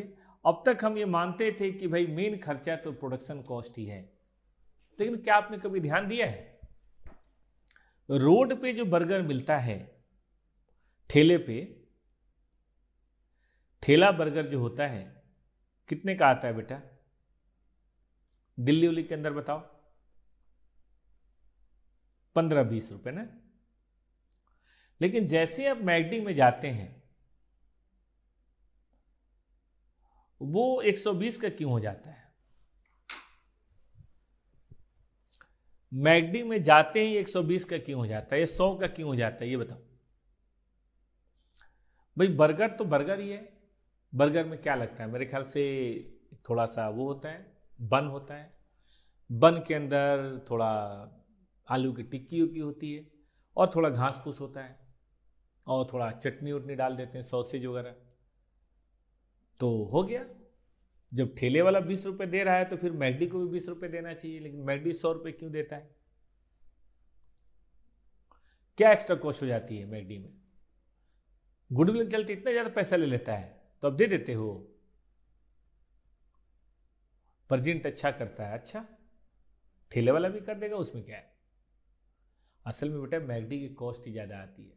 सोचो क्या कॉस्ट आती है। रोड पे नहीं होता ना, फैक्ट्री में होता है, बहुत अच्छी जगह पे उसकी लोकेशन होती है, तो कॉस्ट ज़्यादा होगा तो बात नहीं बनेगी। सही का आपने, प्रचार होता है, बढ़िया इंफ्रास्ट्रक्चर, सिटिंग कैपेसिटी, ठीक बात है कि नहीं। तो कहने का मतलब है सामान बनाना एक बात है, लेकिन आजकल सामान बेचना और उसको ठीक से मैनेज करना और बात है। आपने कभी ध्यान दिया हो मैकडी के किसी भी ब्रांच में चले जाओ, सभी स्टाफ का बिहेवियर बिल्कुल एक जैसे, yes sir, yes ma'am, order please, एक जैसे बात करते हैं। लाइन में खड़े होना, जैसे ही आपका पर्ची कटा आपको साइड में फटाक से वहाँ लेंगे, मैडम योर ऑर्डर, आप एकदम लेके चल देंगी। ठीक बात है कि नहीं बताओ। ये सब क्या अपने आप हो जाता है या ट्रेनिंग व्रेनिंग देनी पड़ती है? सभी ब्रांचेज में आप देखा एक ही तरह का डिजाइन, एक ही तरह का डेकोर, एक ही तरह का टेस्ट, ऐसा आपने कभी ध्यान दिया है ना। स्टैंडर्डाइजेशन होता है, ट्रेनिंग होती है, आपने कभी ध्यान दिया है? यही है बेटा एडमिनिस्ट्रेशन के ओवरहेड। कि आपके जितने भी अंग हैं, कंपोनेंट हैं, सब सही तरीके से एक ही रिदम में काम करें। आपने देखा एक होता है टीचर, और बहुत सारे टीचर के ऊपर एक हेडमास्टर साहब होते हैं, बहुत सारे टीचर के ऊपर एक हेडमास्टर साहब होते हैं। आपने कभी ध्यान दिया है? वो उन सबका ध्यान देते हैं। उसी तरह से मैकडी में बहुत सारे वर्कर होते हैं, और उस बहुत सारे क्या बोलते हैं एडमिनिस्ट्रेशन के, बहुत सारे जो एडमिनिस्ट्रेशन के लोग होते हैं, उनको इस काम के लिए होते हैं कि हमारे बाकी जो लोग हैं वो ठीक से काम कर सकें। ठीक है कि नहीं? और ये बात केवल दिल्ली नहीं, मुंबई के ब्रांचेज में भी होनी चाहिए। कानपुर, नागपुर, पानीपत, जूनागढ़ सब ब्रांचेज में होना चाहिए। और ये बात आई थिंक साउथ अफ्रीका के ब्रांचेज में भी होना चाहिए, बैंकॉक के ब्रांचेज में भी होना चाहिए, सिंगापुर के ब्रांचेज में भी, ऑस्ट्रेलिया के ब्रांचेज में भी, इंग्लैंड के ब्रांचेज में भी, और यूएसए में तो होना ही चाहिए। तो बताओ, हमारे शरीर के सभी अंग ठीक से काम करें, वो कैसे काम करेंगे? जो दिमाग काम करेगा तभी ना। तो इसी को बोलते हैं एडमिनिस्ट्रेशन कॉस्ट। कि आपका प्रोडक्शन और सेल सही तरीके से हो, उसके लिए कुछ और भी खर्चे करने पड़ते हैं, जिसको हम लोग बोलते हैं एडमिनिस्ट्रेशन। इसके अंदर अकाउंट भी आता है, ट्रेनिंग भी आता है, ऑडिट भी आता है, कहीं चोरी चकारी तो नहीं हो रही, ये सब भी तो देखना पड़ेगा ना भाई। और फिर एक खर्चा आता है सेलिंग एंड डिस्ट्रीब्यूशन। सेलिंग का मतलब आपने कभी देखा हो मैकडी का बर्गर का प्रचार, फोटो में इतना बड़ा बर्गर होता है और उसमें क्रीम टपक रहा होता है, म्यूनिस टपक रहा होता है, इतना बड़ा बर्गर है ना। लेकिन जब खरीदने जाओ तो इतना बड़ा बर्गर मिलता है। ध्यान दिया है कि नहीं कभी आपने? प्रचार में इतना बड़ा बर्गर, हंसते हुए एकदम लड़के खा रहे होते हैं, और खरीदने जाओ तो इतना सा बर्गर होता है। तो देखो ठीक बात है कि नहीं? यहां देखो, selling advertisement, I am loving McD, जगह जगह प्रचार, टीवी पे प्रचार, और आजकल तो घर भी पहुंचा देते हैं। घर पहुंचा देते हैं तो क्या है बेटा, ये डिस्ट्रीब्यूशन ओवरहेड है। आपने देखा होगा घर पहुंचा देते हैं, ठीक है कि नहीं? तो सेलिंग और डिस्ट्रीब्यूशन का खर्चा भी आप मानेंगे, इसके बगैर बात नहीं बनेगी। घड़ी एक बहुत बड़ा ब्रांड है नॉर्थ इंडिया का, लेकिन घड़ी ऐसे घड़ी नहीं बनी, उसे बहुत प्रचार करना पड़ा, एक कैच लाइन निकालना पड़ा, पहले इस्तेमाल करो फिर विश्वास करो। ठीक बात है कि नहीं? घड़ी डिटर्जेंट। और ऐसे ही हजार आपने देखा होगा टेलीविजन के ऊपर ऐड, जगह जगह पहुंचाना। जानते हैं दिल्ली के अंदर माल बनाना बड़ी बात नहीं है, लेकिन ये माल आपका कौन सा डिस्ट्रिक्ट है बेटा? बताओ कोई डिस्ट्रिक्ट।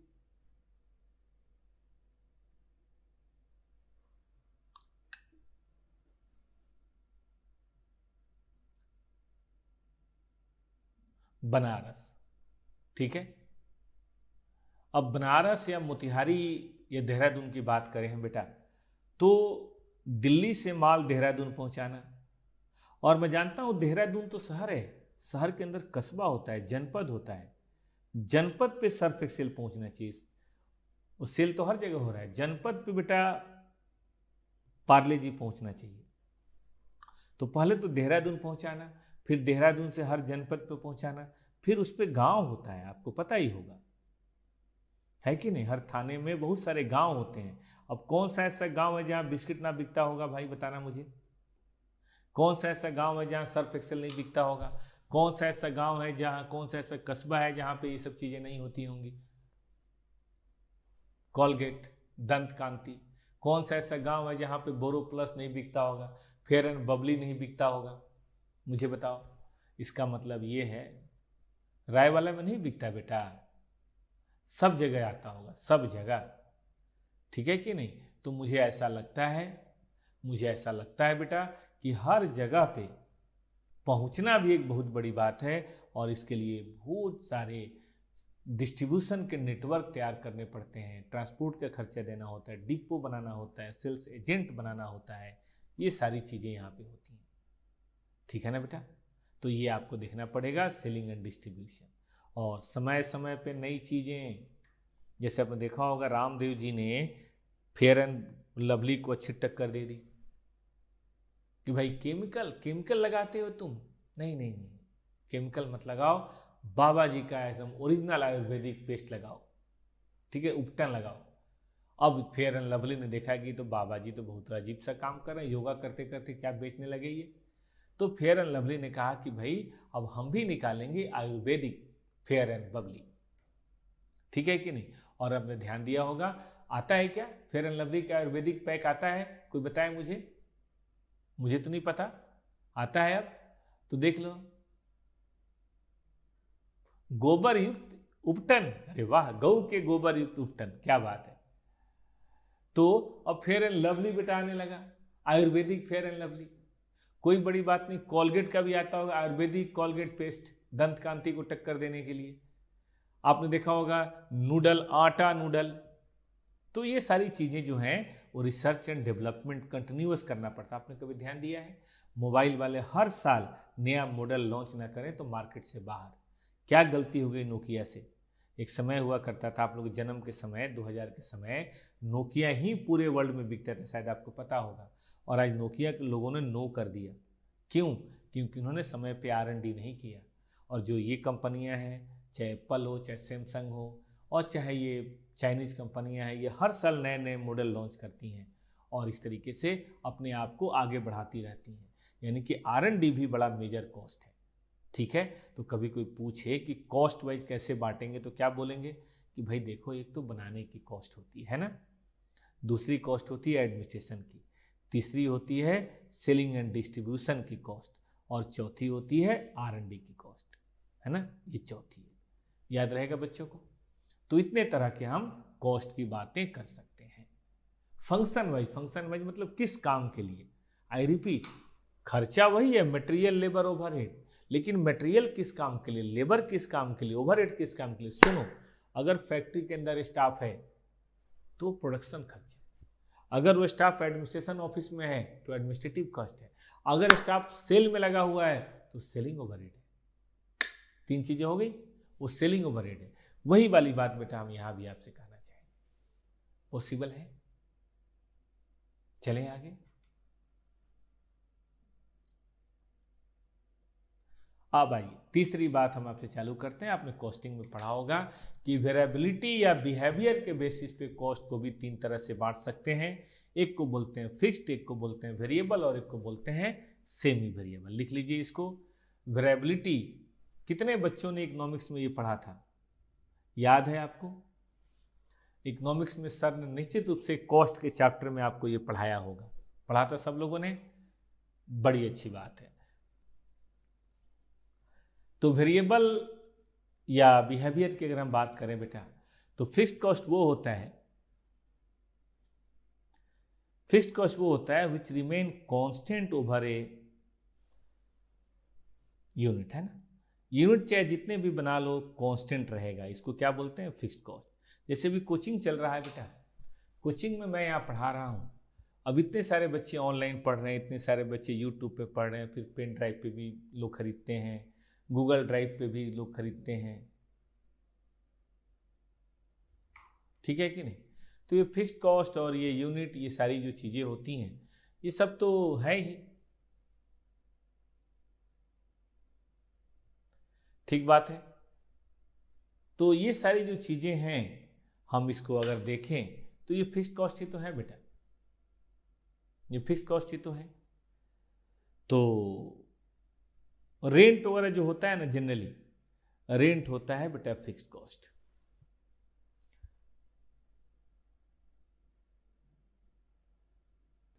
जैसे कि सिक्योरिटी गार्ड की सैलरी, वो फिक्स होता है, चाहे फैक्ट्री में कितना ही प्रोडक्शन हो, चाहे जो भी हो, तो ये सब कहलाता है फिक्स्ड कॉस्ट। आइए अब बात करते हैं वेरिएबल कॉस्ट। देखो, वेरिएबल कॉस्ट वो होता है जो इस तरह से चलता है ना, which vary in direct proportion of the sale या यूनिट ऑफ प्रोडक्शन। जितना यूनिट ऑफ प्रोडक्शन होगा उतना बढ़ेगा, जितना कम होगा उतना कम होता है ना बेटा। ये इसके अंदर जैसे रॉ मटेरियल है, अब मान लो इस मेरे शर्ट को बनाने में 1.5 मीटर कपड़ा लगता है, तो जितने शर्ट बनेंगे उतना 1.5 मीटर लगेगा।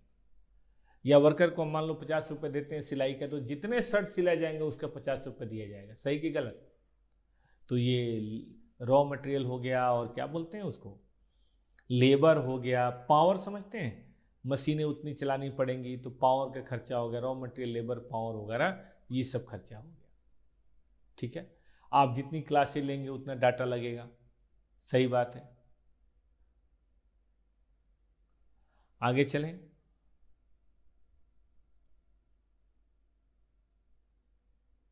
आ गया सेमी वेरिएबल क्या होता है, जिंग जैंग। ये स्थिर रहेगा, फिर थोड़ा बढ़ेगा, फिर स्थिर रहेगा, फिर थोड़ा बढ़ेगा, फिर स्थिर रहेगा, फिर थोड़ा बढ़ेगा। जैसे पिकनिक पे हम लोग गए थे, जो बच्चे गए होंगे उन्होंने महसूस किया होगा, एक बस में कितने लोग गए थे। पहले हम लोग का प्लान था कि हम लोग एक बस ले जाएंगे, तो एक बस में कितने लोग थे, 58 थे। और बच्चे थे ज़्यादा, तो फिर दूसरी बस भी मंगानी पड़ी। ठीक है, मान लो 60 ड्राइवरों पर लेके। अब मान लो कि भाई 60 बच्चे थे। अब बताओ 60 बच्चे वाले बस में मैंने सुना था कि 2 बच्चे तो फर्श पे बैठ के गए थे, बेचारों को जगह ही नहीं मिली थी। ऐसा हुआ था क्या कि 2-4 बच्चे फर्श पे बैठ गए थे? नतीजा दूसरी बस मंगानी पड़ी। देखो, जैसे ही दूसरी बस मंगाई, मान लो एक बस वाले ने 12,000 रुपये लिया, मान लो एक बस वाले ने 12,000 रुपये लिया, तो जैसे ही दूसरी बस मंगाई फिर 12,000 रुपये लग गए। यानी कि यहाँ 12, दूसरी बस फिर 12। अब दूसरी बस में अगर 60 हो तो भी 12, और मान लो 50 होते तो क्या कम लेता हो? 35 होते तो क्या कम लेता? मुझे बताओ, 35 होते तो कम लेता? नहीं ना। फिर तीसरी बस मंगानी पड़ गई। अब तीसरी बस मंगाई, फिर 12,000। फिर चौथी बस मंगानी पड़ गई, फिर वो भी 12,000। आपने देखा 4 बसेज गई थी, हाँ या ना? तो इस तरह से देखो, सब मिला दो तो 240 लोग हो गए। अब मैं कहता हूँ थोड़ा कम भी होता तो क्या हो जाता। अब कई बच्चों का तो छूट गया, नहीं तो अभी 5वीं बस की जरूरत भी थी। सही कह रहा हूँ कि नहीं? कई बच्चों का तो छूट गया, जो थोड़ा लेट से आए बेचारे। ऐसे कोई थे जो आके लौट गए? ऐसे कोई थे जो आके लौट गए बेचारे?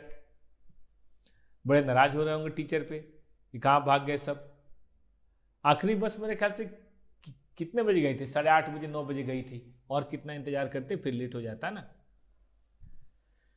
चलो भाई, तो मेरा कहने का मतलब है सेमी वेरिएबल समझ गए आप कि भाई 12,000 रुपये लगेंगे। 60 जाओ, 40 जाओ, 45 जाओ, 35 जाओ, कोई फर्क नहीं पड़ता। फिर अगर जाओगे तो फिर 12,000 रुपये लगेंगे। फिर जाओगे फिर 12,000, फिर जाओगे फिर 12,000, फिर जाओगे फिर 12,000। ये 12,000 12,000 12,000 लगता ही रहेगा। इसी को क्या नाम देते हैं बेटा? Semi variable cost. Getting my point?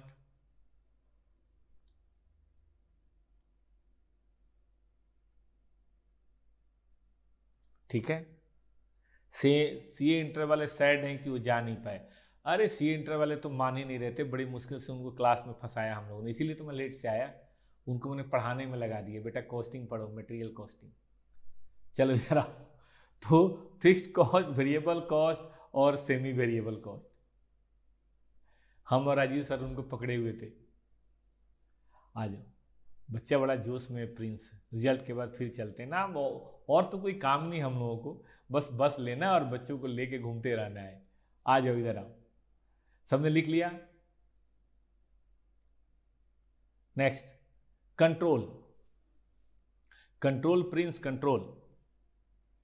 Control के बेसिस पे खर्चों को 2 तरह से बांटा जाता है। एक वो चीज जो आप कंट्रोल कर सकते हैं, और एक वो चीज जो नहीं कंट्रोल कर सकते हैं। आप कहेंगे सर हम समझे नहीं। देखो,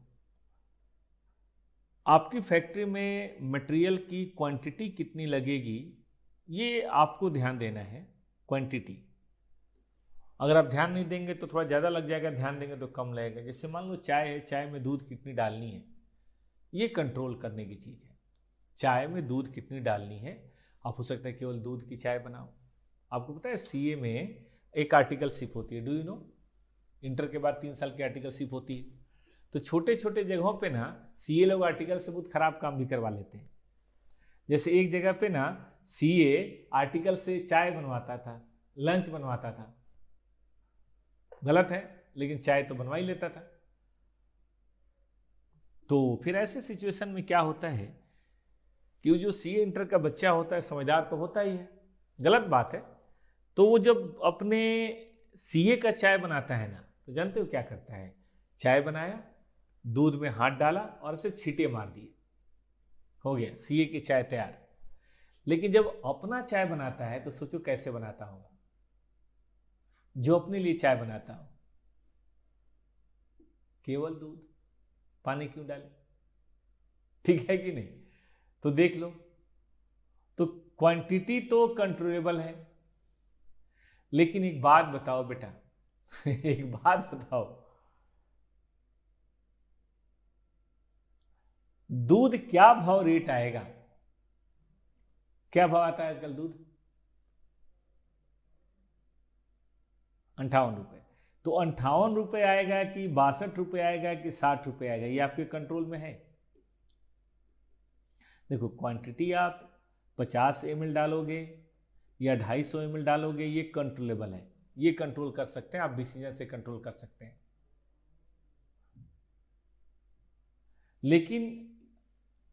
लेकिन क्या प्राइस होगा, ये आप पे डिपेंड है या मार्केट पे डिपेंड है? तो कुछ ऐसी चीजें हैं जो आप कंट्रोल नहीं कर सकते हैं, जैसे लॉकडाउन लगना हमारे बस में नहीं है, अनकंट्रोल है। तो इस तरह की जो चीजें होती हैं इसको बोलते हैं बाई कंट्रोल, कि कंट्रोल कर सकते हैं या नहीं कर सकते हैं। कंट्रोल कर सकते हैं, उस पर विशेष ध्यान दिया जाता है, क्योंकि वहां पे ध्यान नहीं देंगे तो गड़बड़ होगा, ये तो होना ही है, तो इस पर बहुत ज़्यादा ध्यान देने की जरूरत नहीं है। नॉर्मलिटी के बेसिस पे भी दो तरह से, नॉर्मल और एबनॉर्मल। नॉर्मल वो है जो डे टू डे बिजनेस में लगता है, एबनॉर्मल जो कभी हो जाए, जैसे मान लो कि स्ट्राइक हो गया, नुकसान हो गया, मान लो मशीन का कोई एक्सीडेंट हो गया, नॉर्मल डेप्रिसिएशन। देखो, डेप्रिसिएशन तो होना ही है, लेकिन शॉर्ट सर्किट हो गया, कैमरा जल गया, कंप्यूटर जल गया, ऐसा हो सकता है, मदरबोर्ड फूंक गया, ऐसा कभी हुआ है? मोबाइल चार्ज में लगाया और उड़ गया, किसी का मोबाइल खराब हुआ है कभी बेटा ऐसे? ये वही है। तो नॉर्मल अलग है और एबनॉर्मल अलग है। एबनॉर्मल वो है जो नॉर्मल बिजनेस में नहीं होता लेकिन होता है, और एबनॉर्मल वो है जो नॉर्मल बिजनेस में होता है। याद रहेगा बालकों को? सार्थक क्लास कब तक होगी? हे भगवान, बस बेटा 12:45 तक होगी, खत्म ही होने वाला है। तो हम नॉर्मल की बात करें और एबनॉर्मल की बात करें तो यहाँ भी देखना है, नॉर्मल का मतलब है जो डे टू डे बिजनेस में, और एबनॉर्मल का मतलब है जो कभी कभी। आपको बता दूं बेटा, याद रखिएगा इस बात को, हर कॉस्टिंग और अकाउंट के चैप्टर में आएगा। हमेशा हम प्रोडक्ट के ऊपर केवल नॉर्मल कॉस्ट चार्ज करते हैं, एबनॉर्मल तो बिजनेसमैन को चार्ज करना होता है। हम कस्टमर से कभी भी एबनॉर्मल नहीं ले सकते, क्योंकि एबनॉर्मल सिर्फ हमारा हुआ है, किसी और का नहीं हुआ है। ठीक है ना? तो इसीलिए नॉर्मल कॉस्ट हमेशा याद रखना, हमें लेना है, लेकिन मटेरियल का एबनॉर्मल, लेबर का एबनॉर्मल, या किसी और चीज का एबनॉर्मल जो लॉस होता है, it is never charge on the product. अच्छा, कंसाइनमेंट में पढ़ा था, बिल्कुल सही याद है कंसाइनमेंट, कि जो एबनॉर्मल होता है वो कभी कस्टमर पे नहीं चार्ज किया, ट्रांसफर टू पीएल। ये बात कॉस्टिंग से गई है बेटा अकाउंट में, वहां से यहाँ नहीं है, ये यहाँ से कंसाइनमेंट में गई है। हम लोग पढ़ेंगे आगे नॉर्मल और एबनॉर्मलिटी के बेसिस पे। चलें आगे। कुछ और डिवीजन होता है कॉस्ट का मैनेजमेंट के हिसाब से। स्टैंडर्ड कॉस्ट का मतलब होता है कॉस्ट क्या होनी चाहिए। भाई, ये ग्लास है, एक ग्लास चाय बनाने की कॉस्ट क्या होनी चाहिए, क्या हुई है वो बात नहीं है, क्या होनी चाहिए। मार्जिनल कॉस्ट का मतलब होता है कि जब हम एक एडिशनल यूनिट बनाएं तो उसकी कॉस्ट क्या होगी, ये है मार्जिनल कॉस्ट। या यूं कहो, एक यूनिट के कम ज़्यादा होने से जो फर्क पड़ेगा उसको बोलेंगे मार्जिनल कॉस्ट। ठीक है? अपॉर्चुनिटी कॉस्ट का मतलब होता है कि मैं आपको यहाँ पढ़ा रहा हूँ, ठीक है ना, मान लो मैं नहीं पढ़ा रहा होता, मैं एक चार्टर्ड अकाउंटेंट हूँ, पिछले 25 साल से बच्चों को पढ़ाता हूँ, तो क्या बेटा मैं किसी कॉलेज में जॉब कर सकता था? ठीक ठाक ही पढ़ा लेता हूँ मेरे ख्याल से, ठीक ठाक नहीं पढ़ा लेता? तो यार कॉलेज वॉलेज में मुझे जॉब नहीं मिल जाती, 50,000 रुपये नहीं मिल जाते? 25 साल के एक्सपीरियंस पे 50,000 रुपये नहीं मिलेगा? मिल जाता। तो मैं वो 50,000 की नौकरी को लात मार के आप लोगों की सेवा में हूँ। बताओ 50,000 की नौकरी क्या है? मेरी अपॉर्चुनिटी कॉस्ट है जो मैं आप लोगों को पढ़ा रहा हूँ। ठीक है? बहुत बच्चे पढ़ाते हो, अरे कहाँ यार, कोई बच्चा मेरे से पढ़ने को तैयार ही नहीं होता। चलो आगे चलें बेटा, आगे चलें। सर यहाँ 50 लाख मिल रहा है, राम राम भाई साहब, मुझे 50,000 पर मंथ दिला दो, मैं तो चला। योगा होगा बस काम पता रहता हूँ, योगा होगा सिखाना हो रशियंस वगैरह को, वो वाला जॉब दिला दो मुझे, 50,000 25,000 दिला दो यार, मैं यहाँ से मैं निकलने को तैयार हूँ, आज ही मैं चला। चलो आ जाओ, चलें आगे। तो यहाँ देखो अपॉर्चुनिटी कॉस्ट मतलब जो इस काम को छोड़ के सेकेंड बेस्ट इस्तेमाल जो हो सकता था किसी प्रोडक्ट का या किसी रिसोर्स का, वही उसकी अपॉर्चुनिटी कॉस्ट है। संक कॉस्ट, संक कॉस्ट का मतलब बताऊं? संक कॉस्ट वो है जिससे अब आपके फ्यूचर में कोई लेना देना नहीं है। एग्जांपल देता हूं, और संक कॉस्ट का एग्जांपल आपको बिल्कुल तरीके से बताता हूं, ध्यान दो। आपने फाउंडेशन में सीए फाउंडेशन में फीस दी थी सीए इंस्टीट्यूट को 9,200 दी थी, ठीक है। और टॉपर्स ने भी 25,000 छीन ही लिया होगा आपसे, किताब कॉपी में दिल्ली में रहने में वगैरह वगैरह में 20-30,000 रुपये और लग ही गए होंगे, तो मिला जुला के 50-60,000 रुपये आपका फाउंडेशन में बेटा फूंक गया। हाँ जबरदस्ती ले लिया था, वेरी बैड बेटा, गलत है। टॉपर्स वाले हैं ही नलायक, बच्चों से फीस मांगते हैं। बताओ कौन मांगता है बच्चों से फीस? मुझे देखो, मैं तो नहीं मांगता। इधर आओ, आ जाओ, यहाँ देखो बेटा, यहाँ ध्यान दो, यहाँ ध्यान दो। 60,000 रुपये लग गए। अब आप सीए करना चाहते हो या नहीं करना चाहते हो, इस बात में इस 60,000 का कोई रोल नहीं है। ये ना तो आपको सीए इंस्टीट्यूट वापस देगा, ना हम वापस देंगे, ना हॉस्टल वाला वापस देगा, ना कॉपी किताब वाला वापस देगा। समझ रहे हो? इसका मतलब ये हुआ कि ये आपका संक कॉस्ट है। You want to continue CA, या आप होटल मैनेजमेंट करना चाहते हो, या बीए करना चाहते हो, या योगा इंस्ट्रक्टर बनना चाहते हो, या कुछ और करना चाहते हो, इसमें 60,000 का कोई रोल नहीं है। तो any cost which is already incurred in past does not have any bearing on your future decision. आपके फ्यूचर डिसीजन में इसका बेटा कोई रोल नहीं है। आप सीए छोड़ दो या सीए करो, उस 60,000 से कोई फर्क नहीं पड़ना। सही कह रहा हूं कि नहीं, आप ही बताओ, सही बताओ। आपके सीए इंटर करने में इस कॉस्ट का कोई रोल है? कोई रोल नहीं है, आपकी मर्जी, आप करो मत करो, हार्डली मैटर। तो ये संक मतलब डूब गया। डूबना समझते हो? डूबा हुआ कॉस्ट, ये गया। उसी तरह से आपने मान लो वो सीए इंटर में खर्चे उर्चे करके सब 1.5 लाख रुपए खर्च कर दिए। अब आप सीए फाइनल करोगे या नहीं करोगे, इससे इस सीए इंटर का या सीए फाउंडेशन के कॉस्ट का कोई लेना देना नहीं है। They are sunk cost. इसी तरह से बिजनेस के डिसीजन मेकिंग में बेटा बहुत तरह ऐसी परिस्थितियां आएंगी जो धीरे धीरे हम आपको बताएंगे, जहां पे पास्ट एक्सपेंसेस को ध्यान नहीं देते, हम हमेशा फ्यूचर या हमारे डिसीजन से जो बदलने वाला है उस एक्सपेंसेस का ध्यान देते हैं। ठीक है ना सर? सिंक कॉस्ट होना चाहिए, एक ही बात है यार। आगे आओ, एक्सप्लिसिट और out of pocket expense. Explicit या out of pocket. Explicit cost का मतलब होता है बेटा जो आपको अपने पॉकेट से पे करना है। जैसे सीए इंटर में पढ़ने आओगे तो आपको सीए इंस्टीट्यूट को फीस देनी पड़ेगी, टॉपर क्लासेस को फीस देनी पड़ेगी, हॉस्टल वाले को फीस देनी पड़ेगी, आपको रहने खाने का और भी सारा खर्चा होगा, और ये पैसे सब कैश में देने पड़ेंगे। इसलिए इसको बोलते हैं एक्सप्लिसिट या out of pocket expense. Marginal costing फिर से बता दूं, पूरा चैप्टर पढ़ाएंगे बेटा, चिंता ना करो, तो इंट्रोडक्शन दे रहा हूं। एक एडिशनल यूनिट को प्रोड्यूस करने से आपकी टोटल कॉस्ट में जो वृद्धि होती है, या एक एडिशनल यूनिट को नहीं करने से जो कमी आती है, that is known as marginal cost. Generally marginal cost is equal to variable cost generally, except in certain circumstances, जिसके बारे में बाद में बात करेंगे। तो स्प्लिट और सीट कॉस्ट आपको याद रहेगा वो कॉस्ट है जो आउट ऑफ पॉकेट है, उसको हम क्या नाम देते हैं, एक्सप्लिसिट कॉस्ट, ठीक ना। और दूसरा इम्प्लिसिट, वही अपॉर्चुनिटी कॉस्ट का दूसरा नाम है। इम्प्लिसिट कॉस्ट की वैसे तो पॉकेट से नहीं देते, लेकिन भाई आप सीए इंटर मत करो। पता है आप क्या क्या कर सकते हो, आप कहीं जॉब कर सकते हो, 10+2 पास हो, हैंडसम हो, स्मार्ट हो, मेरे ख्याल से 20,000 तक की जॉब तो मिली जाएगी।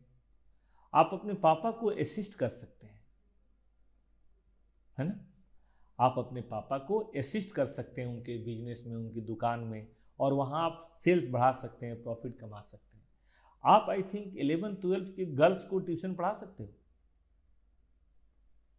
11-12 की गर्ल्स की कोचिंग करा सकते हो।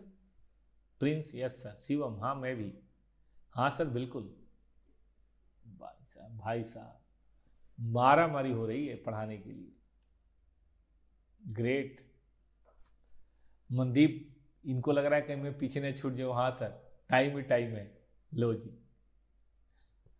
ये देखो, तो ये आपका बेटा क्या है, ये नहीं करके ये नहीं करके ये नहीं करके आप सीए इंटर कर रहे हैं, तो इसकी बोलते हैं इम्प्लिसिट कॉस्ट। सर अब सारे बच्चों को भगा दोगे, सब 10+2 के ट्यूशन पढ़ाने चले गए। मैं नहीं पढ़ाता, मुझे कोई कंपटीशन नहीं है, मैं फोकस बेटा सिर्फ सीए इंटर पे रखता हूँ। स्पेसिफिक काम पूरी लाइफ में बस यही पढ़ाया। फाउंडेशन का बैच भी मैंने पिछले 25 साल में बस वही पढ़ाया था एक, अब फिर नहीं पढ़ाता। फिर अब अविनाश सर पढ़ाते हैं, प्रकाश सर पढ़ाते हैं, वो तो मैं खाली था इसलिए पढ़ा दिया था। तो मैं फिर से बताता हूँ, इम्प्लिसिट कॉस्ट का मतलब है कोई भी ऐसी जॉब, कोई भी ऐसी चीज जो और आप कर सकते थे और आप नहीं करेंगे, इसी को बोलते हैं इम्प्लिसिट कॉस्ट। ये ही नहीं है बेटा, अभी 6 मैंने बताए, अभी 600 और कॉस्ट है, और भी कई तरीके हैं जिनसे हम कॉस्ट का डिवीजन कर सकते हैं। सब भूल जाओ, बेकार है। बस ये याद रखो कि कॉस्ट 3 ही तरह का होता है, मटेरियल, लेबर और ओवरहेड। ये 3 चीजें आपको नजर रखनी है और इसी के बेसिस पे सारी की सारी बातें हो जाएंगी, ठीक है। तो मुझे एक बात बताओ, आज के लिए इतना ही रहने दिया जाए। कॉस्टिंग एक नया सब्जेक्ट था, समझ में आया सबको?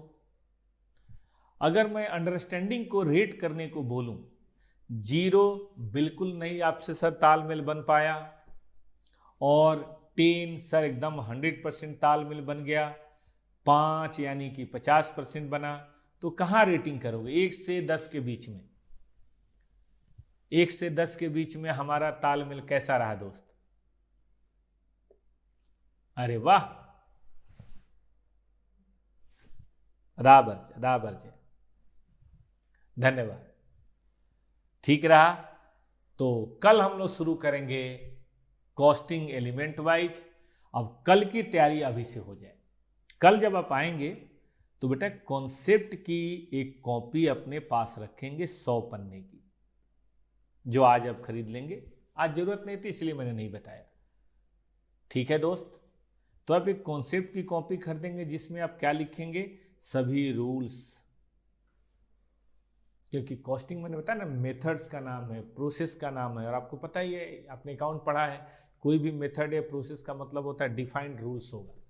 तो मैं आपको हर चैप्टर में, हर टॉपिक के ऊपर कॉस्टिंग का जो ट्रेडिशनल लिटरेचर है उससे कुछ रूल्स लेकर आऊँगा, वो रूल्स आपको यहाँ रखना है। और एक कॉपी कौन सी होगी? प्रैक्टिस की। प्रैक्टिस की कॉपी का कुछ नहीं, आपके हिसाब से जितनी ले लो उतनी कम है, ये तो 1+1 करते रहना, ठीक है। और इस पूरे हफ्ते बेटा केवल क्या पढ़ाई होगी? कॉस्टिंग की और लॉ की। पहले कॉस्टिंग लॉ बढ़िया से पकड़ लो, तब शुरू होगा। सेकेंड ग्रुप कब से शुरू होगा? बालक सेकेंड ग्रुप की क्लास चलेगी आफ्टर रिजल्ट, तो आप एकदम पकड़ लीजिए। क्लास टाइम पे शुरू हुई है आज सुबह में क्लास ठीक से शुरू हुई है। अभी डाल देता हूं बेटा, 10 मिनट लेट हो गया था। अच्छा कोई बात नहीं, घर पे बैठे थे आप। मेरी क्लास टाइम से शुरू हुई है और टाइम पे खत्म हो रही है। ठीक है, तो इस पूरे हफ्ते हम लोग ये पढ़ेंगे, फिर अगले हफ्ते से जैसा होगा देखा जाएगा। ठीक है कि नहीं? Love you all. मिलते हैं कल, मटेरियल चैप्टर की शुरुआत होगी। सभी दोस्त एक बार फिर से मिलते हैं और खूब मस्ती करेंगे कॉस्टिंग में। Thank you.